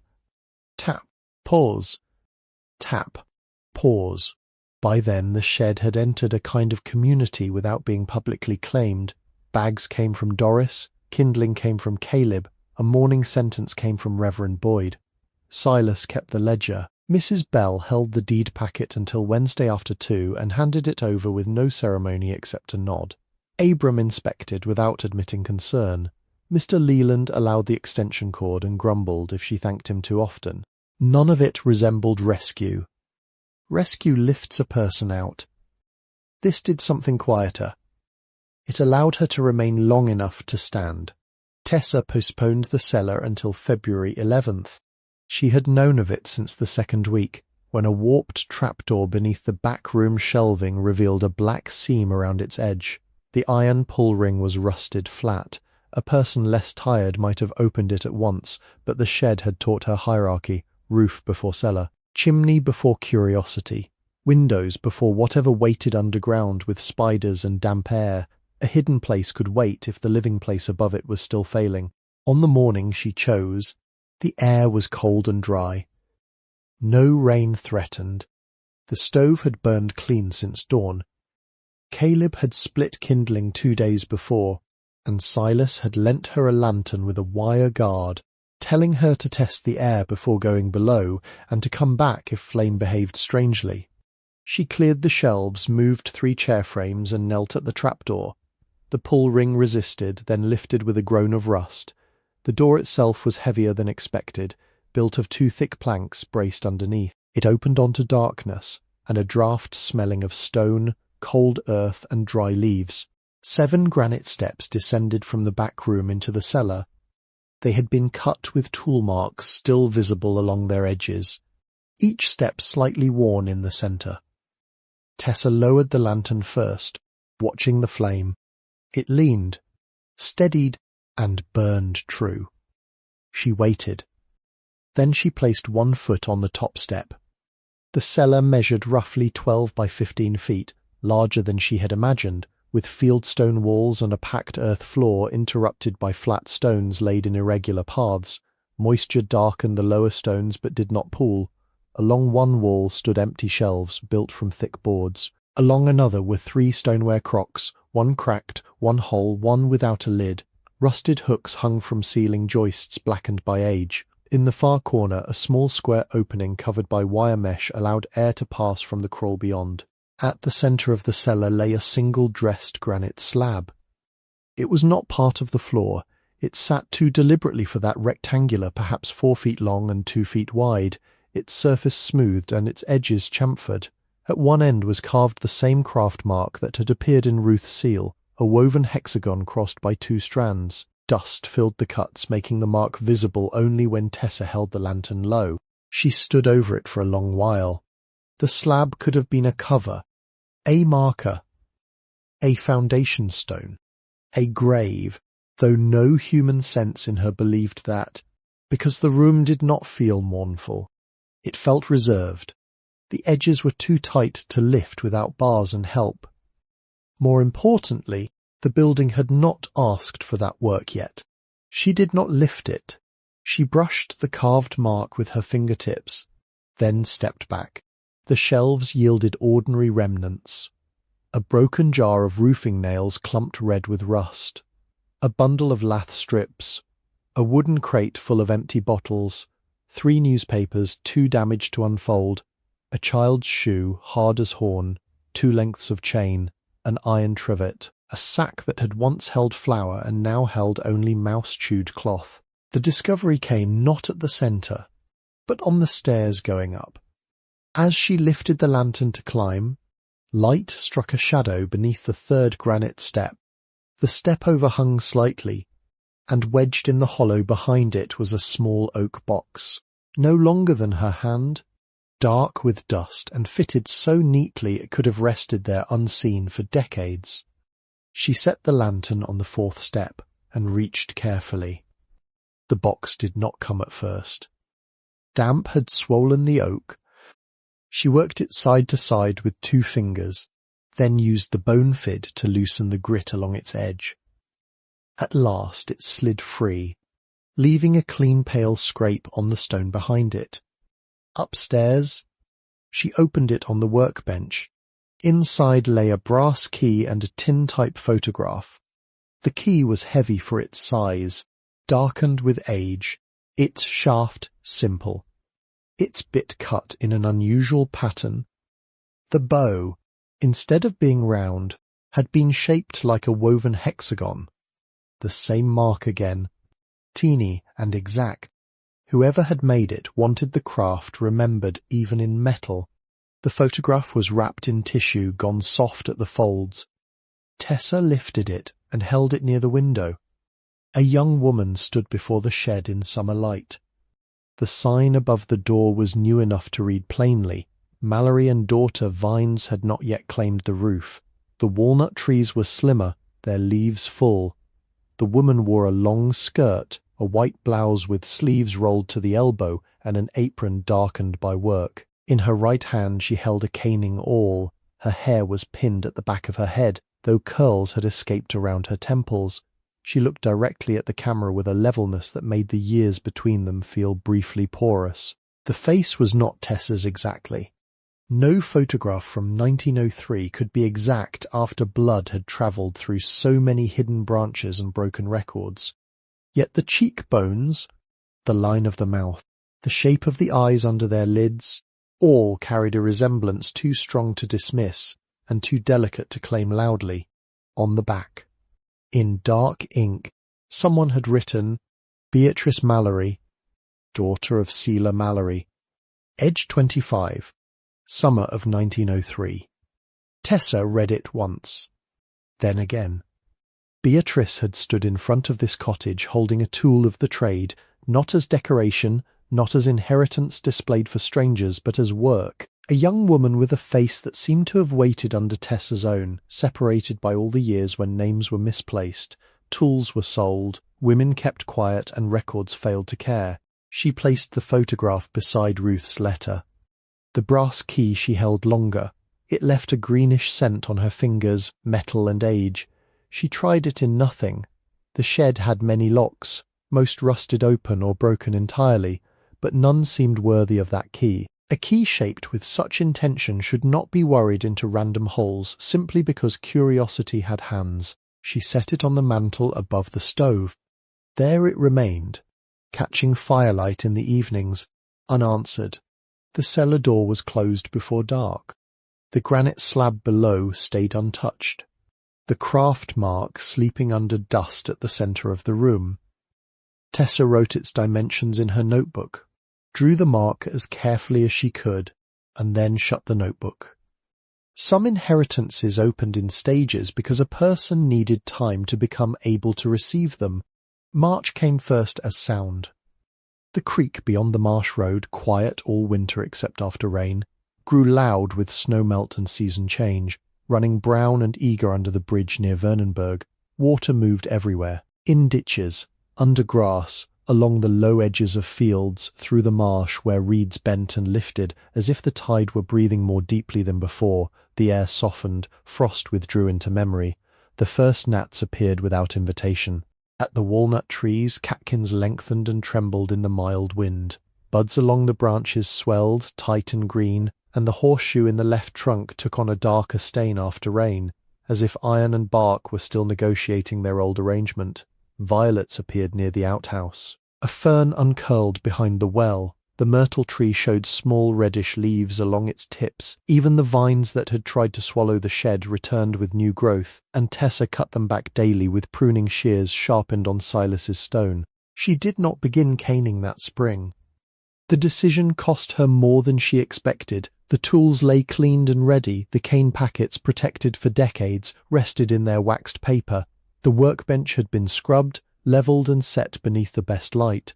The sign outside, though faded, still promised seats rewoven while you wait. Chairs waited as well, the walnut balloon back, the child's rocker, the parlour chair, 2 dining frames from the wall, and the upside-down rocker from Oglethorpe Antiques that Doris quietly arranged to have delivered by a man who owed her for pie. Everything seemed to say begin. But Ruth had written warm water only. Never boil. Do not soak until ready. The chair will tell you.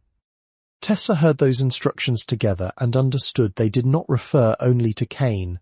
She had learned how to keep rain out, smoke moving, boards sound, glass set, and plaster breathing. She had not yet learned how to reopen a trade without turning it into Hunger's performance. The first chair mattered. The first customer mattered. The first mistake would teach, but only if she could afford to listen. So she chose small samples. With Silas's help, she sold one Barber $50 to a reputable coin dealer in Savannah. Not the rarest, not the gold, not anything tied to Ruth's thresholds except in the most modest way. The coin brought more than its face and less than a fool might dream. From that money she ordered fresh practice cane in common widths, a new basin for soaking, a thermometer with clear markings between 100 and 120 degrees, and a roll of brown paper for wrapping finished work. She also bought a plain ledger, not on credit, and wrote on the first page, Mallory daughter work log, reopened in practice, not yet in trade. She cut scrap frames from salvaged wood and drilled rows of holes at different spacings. On those she practiced the 7-step pattern without risking a real chair. Vertical, horizontal, first diagonal, second diagonal, binder, peg, trim. She timed soaking at 12 minutes, 14 minutes, 16, then wrote what each strand did underhand and after drying. Cane too wet fuzzed at the surface, cane too dry cracked at the bend, binder pulled too tight left the edge starved. A loose diagonal taught more kindly on a scrap frame than on a customer's heirloom. April brought pollen, yellow as sifted cornmeal, coating the windowsills and the newly oiled floor whenever the door stood open. The shed smelled of lime wash, wood smoke fading, damp earth, cut vines, and the clean grassy scent of soaked cane. Chickadees nested somewhere near the walnut trees. Reverend Boyd's morning words continued, softer now under bird noise. Caleb came less often because school exams and spring work at home claimed him. Doris still left bags now and then, though more often she sent word through customers that the cafe had a chair, needing attention whenever the shop was ready. Tessa kept telling the truth. Not yet. The house was patient. So was she. 2 winters later, in December 2024, the first finished piece left the workbench at dusk. It was not the grand mahogany settee that remained under canvas, its false bottom secured, its hidden things protected elsewhere by counsel, record and restraint. It was not the Victorian side chair from the antique shop, nor the church rocker Doris wanted repaired for her cafe corner. The first completed piece was the child's rocker found against the front wall, the one missing one runner and carrying a cane back that had survived while its seat failed. Tessa had chosen it because small furniture allows no laziness. A child's chair tells the truth about proportion. Its rails are narrow, its holes close, its curves unforgiving. Repair it poorly, and sentiment may hide the floor for a week, but not from the hand that lifts it. She had replaced the runner with white oak shaped by rasp and spoke shave, matching the remaining one, not perfectly, but faithfully. She had cleaned the old finish with mineral spirits and patience, leaving darkened corners where small hands had once gripped the arms. The seat she wove with medium cane soaked at 110 degrees for 13 minutes, and kept under damp cloth between passes. The first verticals lay straight, the horizontals held their spacing, the diagonals opened into the 6-sided eyes she had once watched appear beneath Aunt Annie's fingers. At the binder, she slowed until the room seemed to slow with her, drawing the strand around the rail, setting each loop firm, not cruel, pressing pegs only where needed. When the last tail was trimmed and tucked, she set the rocker on the newly finished floor and waited. Cane tightens as it dries. It speaks later. The next morning, the seat had drawn itself exact. She carried the rocker to the window where the 1788 glass made the winter light bend, and for a moment the little chair seemed to stand in 2 centuries at once. Its back was old, its runner new, its seat patient and bright. No applause came. No customer had yet paid for it. No newspaper knew. The shed held the finished work in the manner of a room that had seen better than applause. That winter, the interior no longer looked rescued. It looked inhabited by care. The front room held 2 workbenches now, Ruth's long one under the east window, and a narrower bench Tessa had built from salvaged pine and cypress.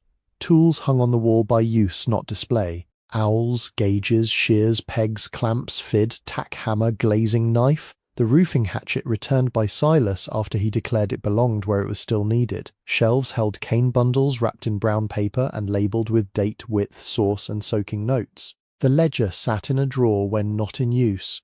The stove stood blacked and steady, its pipe clean, its collar sealed.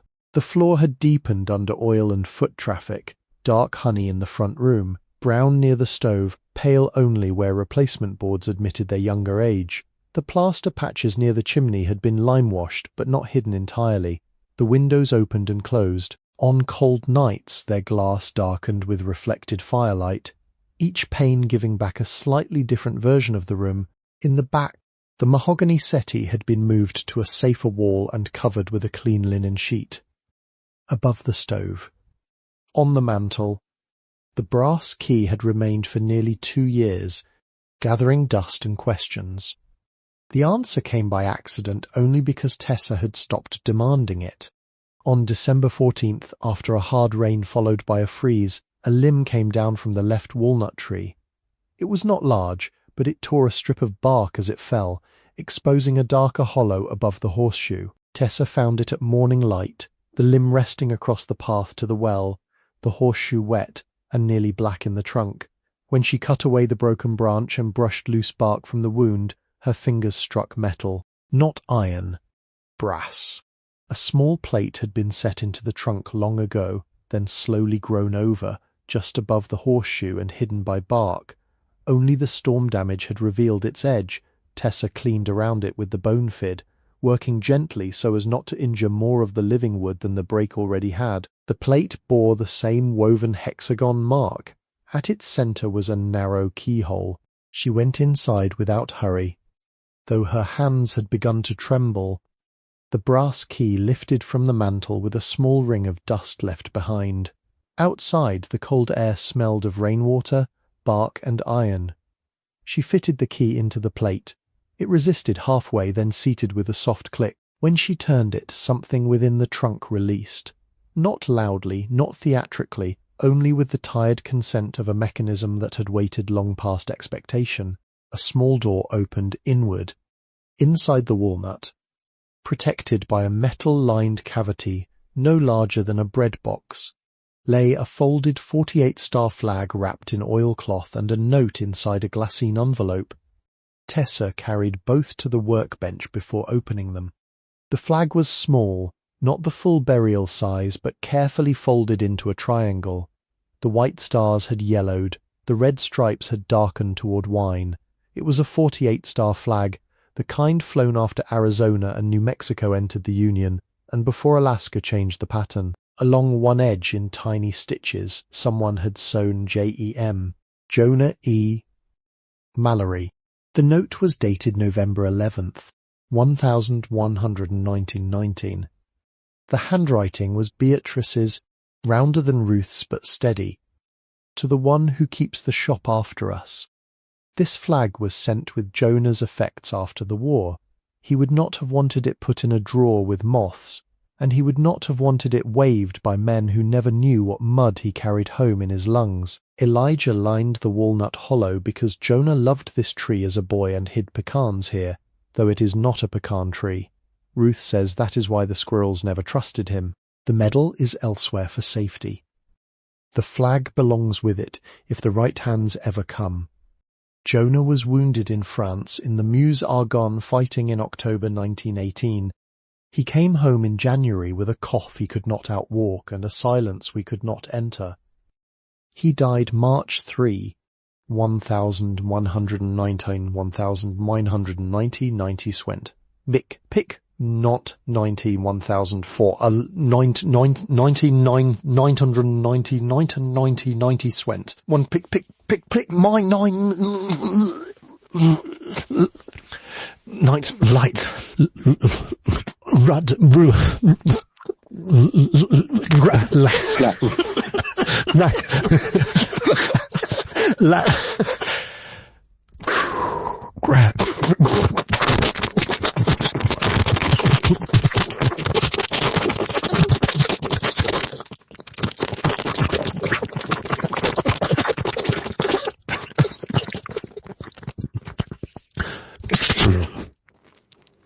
That's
in the front room with the stove burning too hot, because he was always cold. He was 24. Do not let anyone make him larger than he was. He was a private. He hated turnips. He carved whistles badly. He could fix a chair rung faster than Selah, but not as neatly. He cried once when a horse had to be put down and denied it for 10 years. He belonged to us before he belonged to history. If the country remembers him one day a year, let the family remember him in ordinary weather. Beatrice Mallory, written for Ruth, and for whoever comes next. Tessa read the note twice, then placed it beside the purple heart, which had long since been moved from hiding to a locked drawer in the workbench. The flag she left folded. Some things unfolded only for purpose, not curiosity. Purpose came the following spring. On March 3, 2025, the anniversary named in Beatrice's note, Tessa took the purple heart, the small flag, and a jar of white camellias from Doris's side yard to Greenwich Cemetery in Savannah, where Mrs. Bell had helped locate Jonah's grave through veterans' records and an old church burial list. The cemetery lay under live oaks, the stones mottled with lichen, the air damp with river weather and cut grass. Jonah's marker was modest military and easy to miss if one came looking for grandeur. PVT Jonah EE. Mallory, Georgia, 191914 fo 11111 no Lao light one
The death year on the stone reflected service records, not the family note. Mrs. Bell said such errors happened often enough to make a clerk weary and a family furious. Tessa did not bring fury. She brought a cloth, water, flowers, the medal, and the folded flag. She cleaned the stone with plain water and the softest brush Silas would sell her. No bleach, no wire, no harm done in the name of honouring. She placed the camellias at the base and laid the medal in her palm long enough for the morning to touch it. Then she wrapped it again and took it home. Beatrice had written that a family must not sell it. She had not written that it should be abandoned to weather. Money, too, found its place slowly. The first lawyer she consulted was not one of the polished men whose offices smelled of leather and quiet traps. Mrs. Bell sent her to a woman in Savannah named Patrice Harlan, who worked from the second floor of a brick building near the courthouse and kept 2 dying ferns alive by stubbornness. Patrice read the deed, the trust references, the old transfer papers, and the county records for the Peach County orchard with the same expression Abram used on a roof. Complicated, she said. Bad. Complicated is not the same as bad. The orchard existed. That was the first careful truth. The land had not vanished under subdivision or courthouse error. It was leased productive and managed by a company that had been paying into an escrow account because the trust ownership had become unclear after the last recorded trustee died. There were taxes, fees, legal notices, and years of neglect by absence, but also income waiting because peach trees, unlike family lines, had continued bearing whether anyone understood the papers or not. Patrice did not promise speed. She promised procedure. Tessa sold 1 Indian head quarter eagle to pay the first legal retainer, and 1 Liberty head half eagle to clear emergency liens the county could have used to seize the shed for removal costs. Later, when the stovepipe required replacement at the roofline and the well-needed testing and treatment, she sold 3 Barber $half and 1 small rough diamond through a bonded appraiser Patrice found and supervised. That was all. 3 coins and 1 stone. Then 2 more coins for necessary work. The rest she sealed. Not in the settee again, that hiding place had completed its duty. Patrice arranged a safe deposit box for the deed, the remaining stones, the gold and the papers, until the trust questions could be legally settled. The common coins, Ruth's tools, the medal, the flag, the letter, the photograph, and the key remained at the shed, protected not by secrecy alone but by record and choice. In Tessa's work ledger, she wrote, for the next one, she did not mean a child. She did not mean an heir she could name. She meant the unknown person Ruth had addressed without needing proof. Whoever you are. The work had come to Tessa through a line broken in public and held in private. She would not be the one to spend it empty. By the second winter, the shop had reopened without a sign painter. Advertisement, ribbon, camera, or speech. Doris did it with an index card. She pinned it to the corkboard beside the cafe register, between a notice for piano lessons and a missing orange cat. Chair-caning and wicker repair. Mallory daughter. B.Y. appointment. Leave name with Doris. The first week 3 people asked if it was a joke. Doris told them no and poured coffee.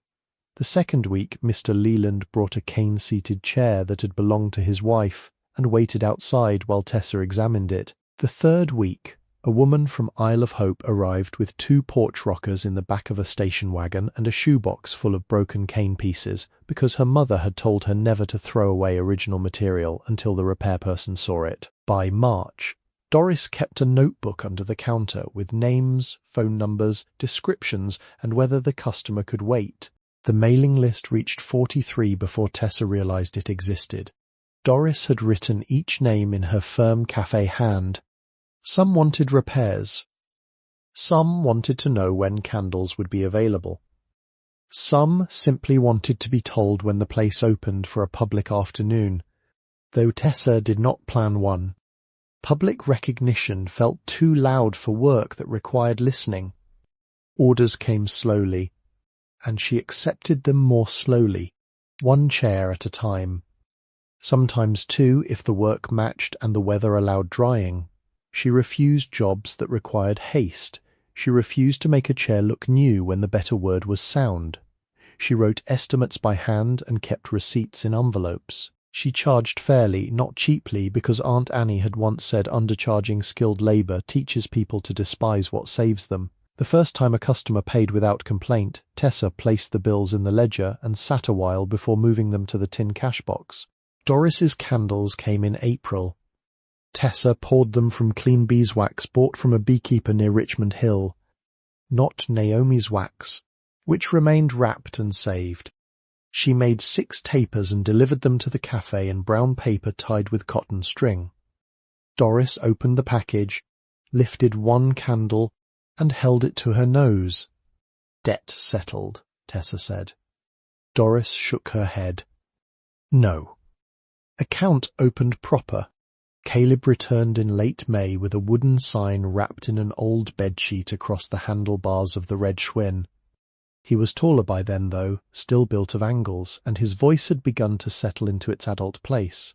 He had taken shop class seriously, he informed her, because the teacher let him use the good chisels after he stopped pretending to know everything. The sign was cypress, Hand-carved, sanded smooth at the edges, the letters darkened with stain and sealed with oil.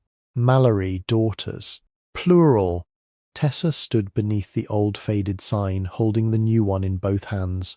The original board above the door still read Mallory and daughter where paint remained. Singular and nearly gone. Ruth had been the daughter, Beatrice before her, Selah in the names, Naomi in the first bundle of cane, Aunt Annie in the cracked awl, Tessa in the workroom with a surname that records might or might not someday connect in ink. Doris said it needed the S, Caleb said. Did she? My mother said too. Your mother speaks through you often. He looked embarrassed and pleased in equal measure. I carved it myself. I can see that. Not perfect. No. His face fell slightly. Exact, she said. He looked up. The letters are not pretending they came from a machine. That matters. They hung it on a Saturday morning. Silas brought the ladder. Abram came to criticize the ladder angle and stayed to hold it. Reverend Boyd paused during his walk and said the same 4 words, though this time he looked at the sign while saying them. Doris arrived with coffee in a thermos and biscuits wrapped in cloth. Mrs. Bell came after the clerk's office closed at noon, wearing a green coat and carrying the original deed copy in a folder, though nobody had asked her to bring ceremony. The old sign was not removed. Tessa would not allow that. It had survived too much to be corrected out of existence. Caleb's new sign was hung beneath it, smaller but clear, the plural catching morning light. Mallory daughters, no crowd gathered. No photograph was taken for the paper. A few cars slowed on Shipyard Lane, then continued. The grey-muzzled dog slept near Mr. Leland's fence and did not trouble himself to witness history. That evening, after everyone had gone and the ladder marks remained in the damp earth, Tessa stood outside until the light left the letters. Daughter. Daughters. The difference was 1 curve and a stroke. Yet it widened the doorway. Inside, she began writing her own letter. She did not know who would read it. That was the proper condition. A letter written only to a chosen recipient can become instruction. A letter written to the unknown must become hospitality. She took heavy paper from the desk drawer, the kind Patrice used for formal copies and had given her, after noticing how carefully Tessa handled documents. She filled the stove, trimmed the lamp, placed Ruth's letter to the left, Aunt Annie's cracked awl to the right, and the hickory-handled awl between them. Then she wrote the first line. My dear one, whoever you are. She stopped there for a time. There was so much she could say, and too much that would be vanity. She would not write a story of rescue. She would not turn poverty into ornament or endurance into a lesson fit for strangers. She would write practical matters first, because practical kindness lasts longer than drama. Where the roof still needed watching after a hard east rain, which joist near the back door had been sisted, and where how to test the well after floodwater, which lawyer had the orchard file, which coins had been spent and why, which stones remained sealed, where Jonah's grave lay, and how to clean the marker without harming it. Then the craft, warm water, timing, gouges, binder tension, the danger of cheap cane too wide for old holes, the comfort of sweeping when frightened, the importance of charging enough for labour to survive its own dignity. Only after all that would she write about kindness. Not in large language, names, Doris, who left paper bags and accepted candles as if barter were law, Caleb, who carved the plural, Reverend Boyd, who placed 4 words on the road every morning, Silas, who trusted a ledger before proof, Mrs. Bell, who held the county's caution in one hand and a peppermint jar in the other, Abram, who taught a nail to lie flat, Marcy in Waycross, whose socks had outlived the room where they were sorted, the librarian who printed the map, the custodian with the biscuit, the shelter director with 7 folded dollars. A life is not rebuilt by one revelation. It is rewoven by many strands, each crossing the last at the angle where strength can gather. Tessa wrote until the lamp burned low, when her hand cramped, She flexed the fingers and waited. The stove settled outside. The walnut tree held its opened hollow repaired with a small brass cover Patrice's locksmith had made, not hidden now, but protected. The 48 star flag rested in a cedar box Silas built. Jonah's medal lay wrapped beside it. Beatrice's photograph stood on the shelf above the workbench, the young woman holding her all in summer of 1903 and looking out with the level gaze of someone unwilling to vanish. The rough diamonds did not decorate the room. The orchard money did not turn the shed into a showpiece. Tessa bought no car beyond the used truck necessary for hauling chairs, and even that she chose for its sound engine, not its shine. She did not move into town. She did not look for Ellis in court records more than the lawyers required. She did not write to her mother. She did not rehearse speeches to people who had already given their answer by silence. There were mornings when grief still came through the wall like cold. There were evenings when loneliness sat across from her in the chair nearest the stove. But the room had work in it. And work honestly done does not erase sorrow. It gives sorrow a place to sit without taking the whole house. In summer, the shop smelled of canes soaking in warm water, beeswax, cut grass and peach crates when orchard papers arrived from Fort Valley. In autumn, walnut leaves gathered along the door and had to be swept twice a day. In winter, the stovepipe ticked, the windows held against wind, and the floor gave back a low shine under lamplight. Spring brought catkins, violets, gnats, and the first customers willing to wait because the work would be done right or not at all. The shed waits. It has always waited. The last of the story belongs not to the hidden compartment, nor the orchard deed, nor the rough stones that seemed at first like the centre of everything. It belongs to a single worn dollar bill in a county clerk's desk drawer. Mrs. Bell kept one from the $3 payment. She did not steal it. She replaced it from her purse before entering the deposit, because clerks know how to make accounts balance when mercy requires bookkeeping. The bill was soft as cloth, its corners rounded, its crease white from having been folded inside a glove. She placed it beneath the tray in her top drawer, under spare stamps and a packet of peppermints. Years later, when forms piled high and men with loud voices complained about rules they had not read, Mrs.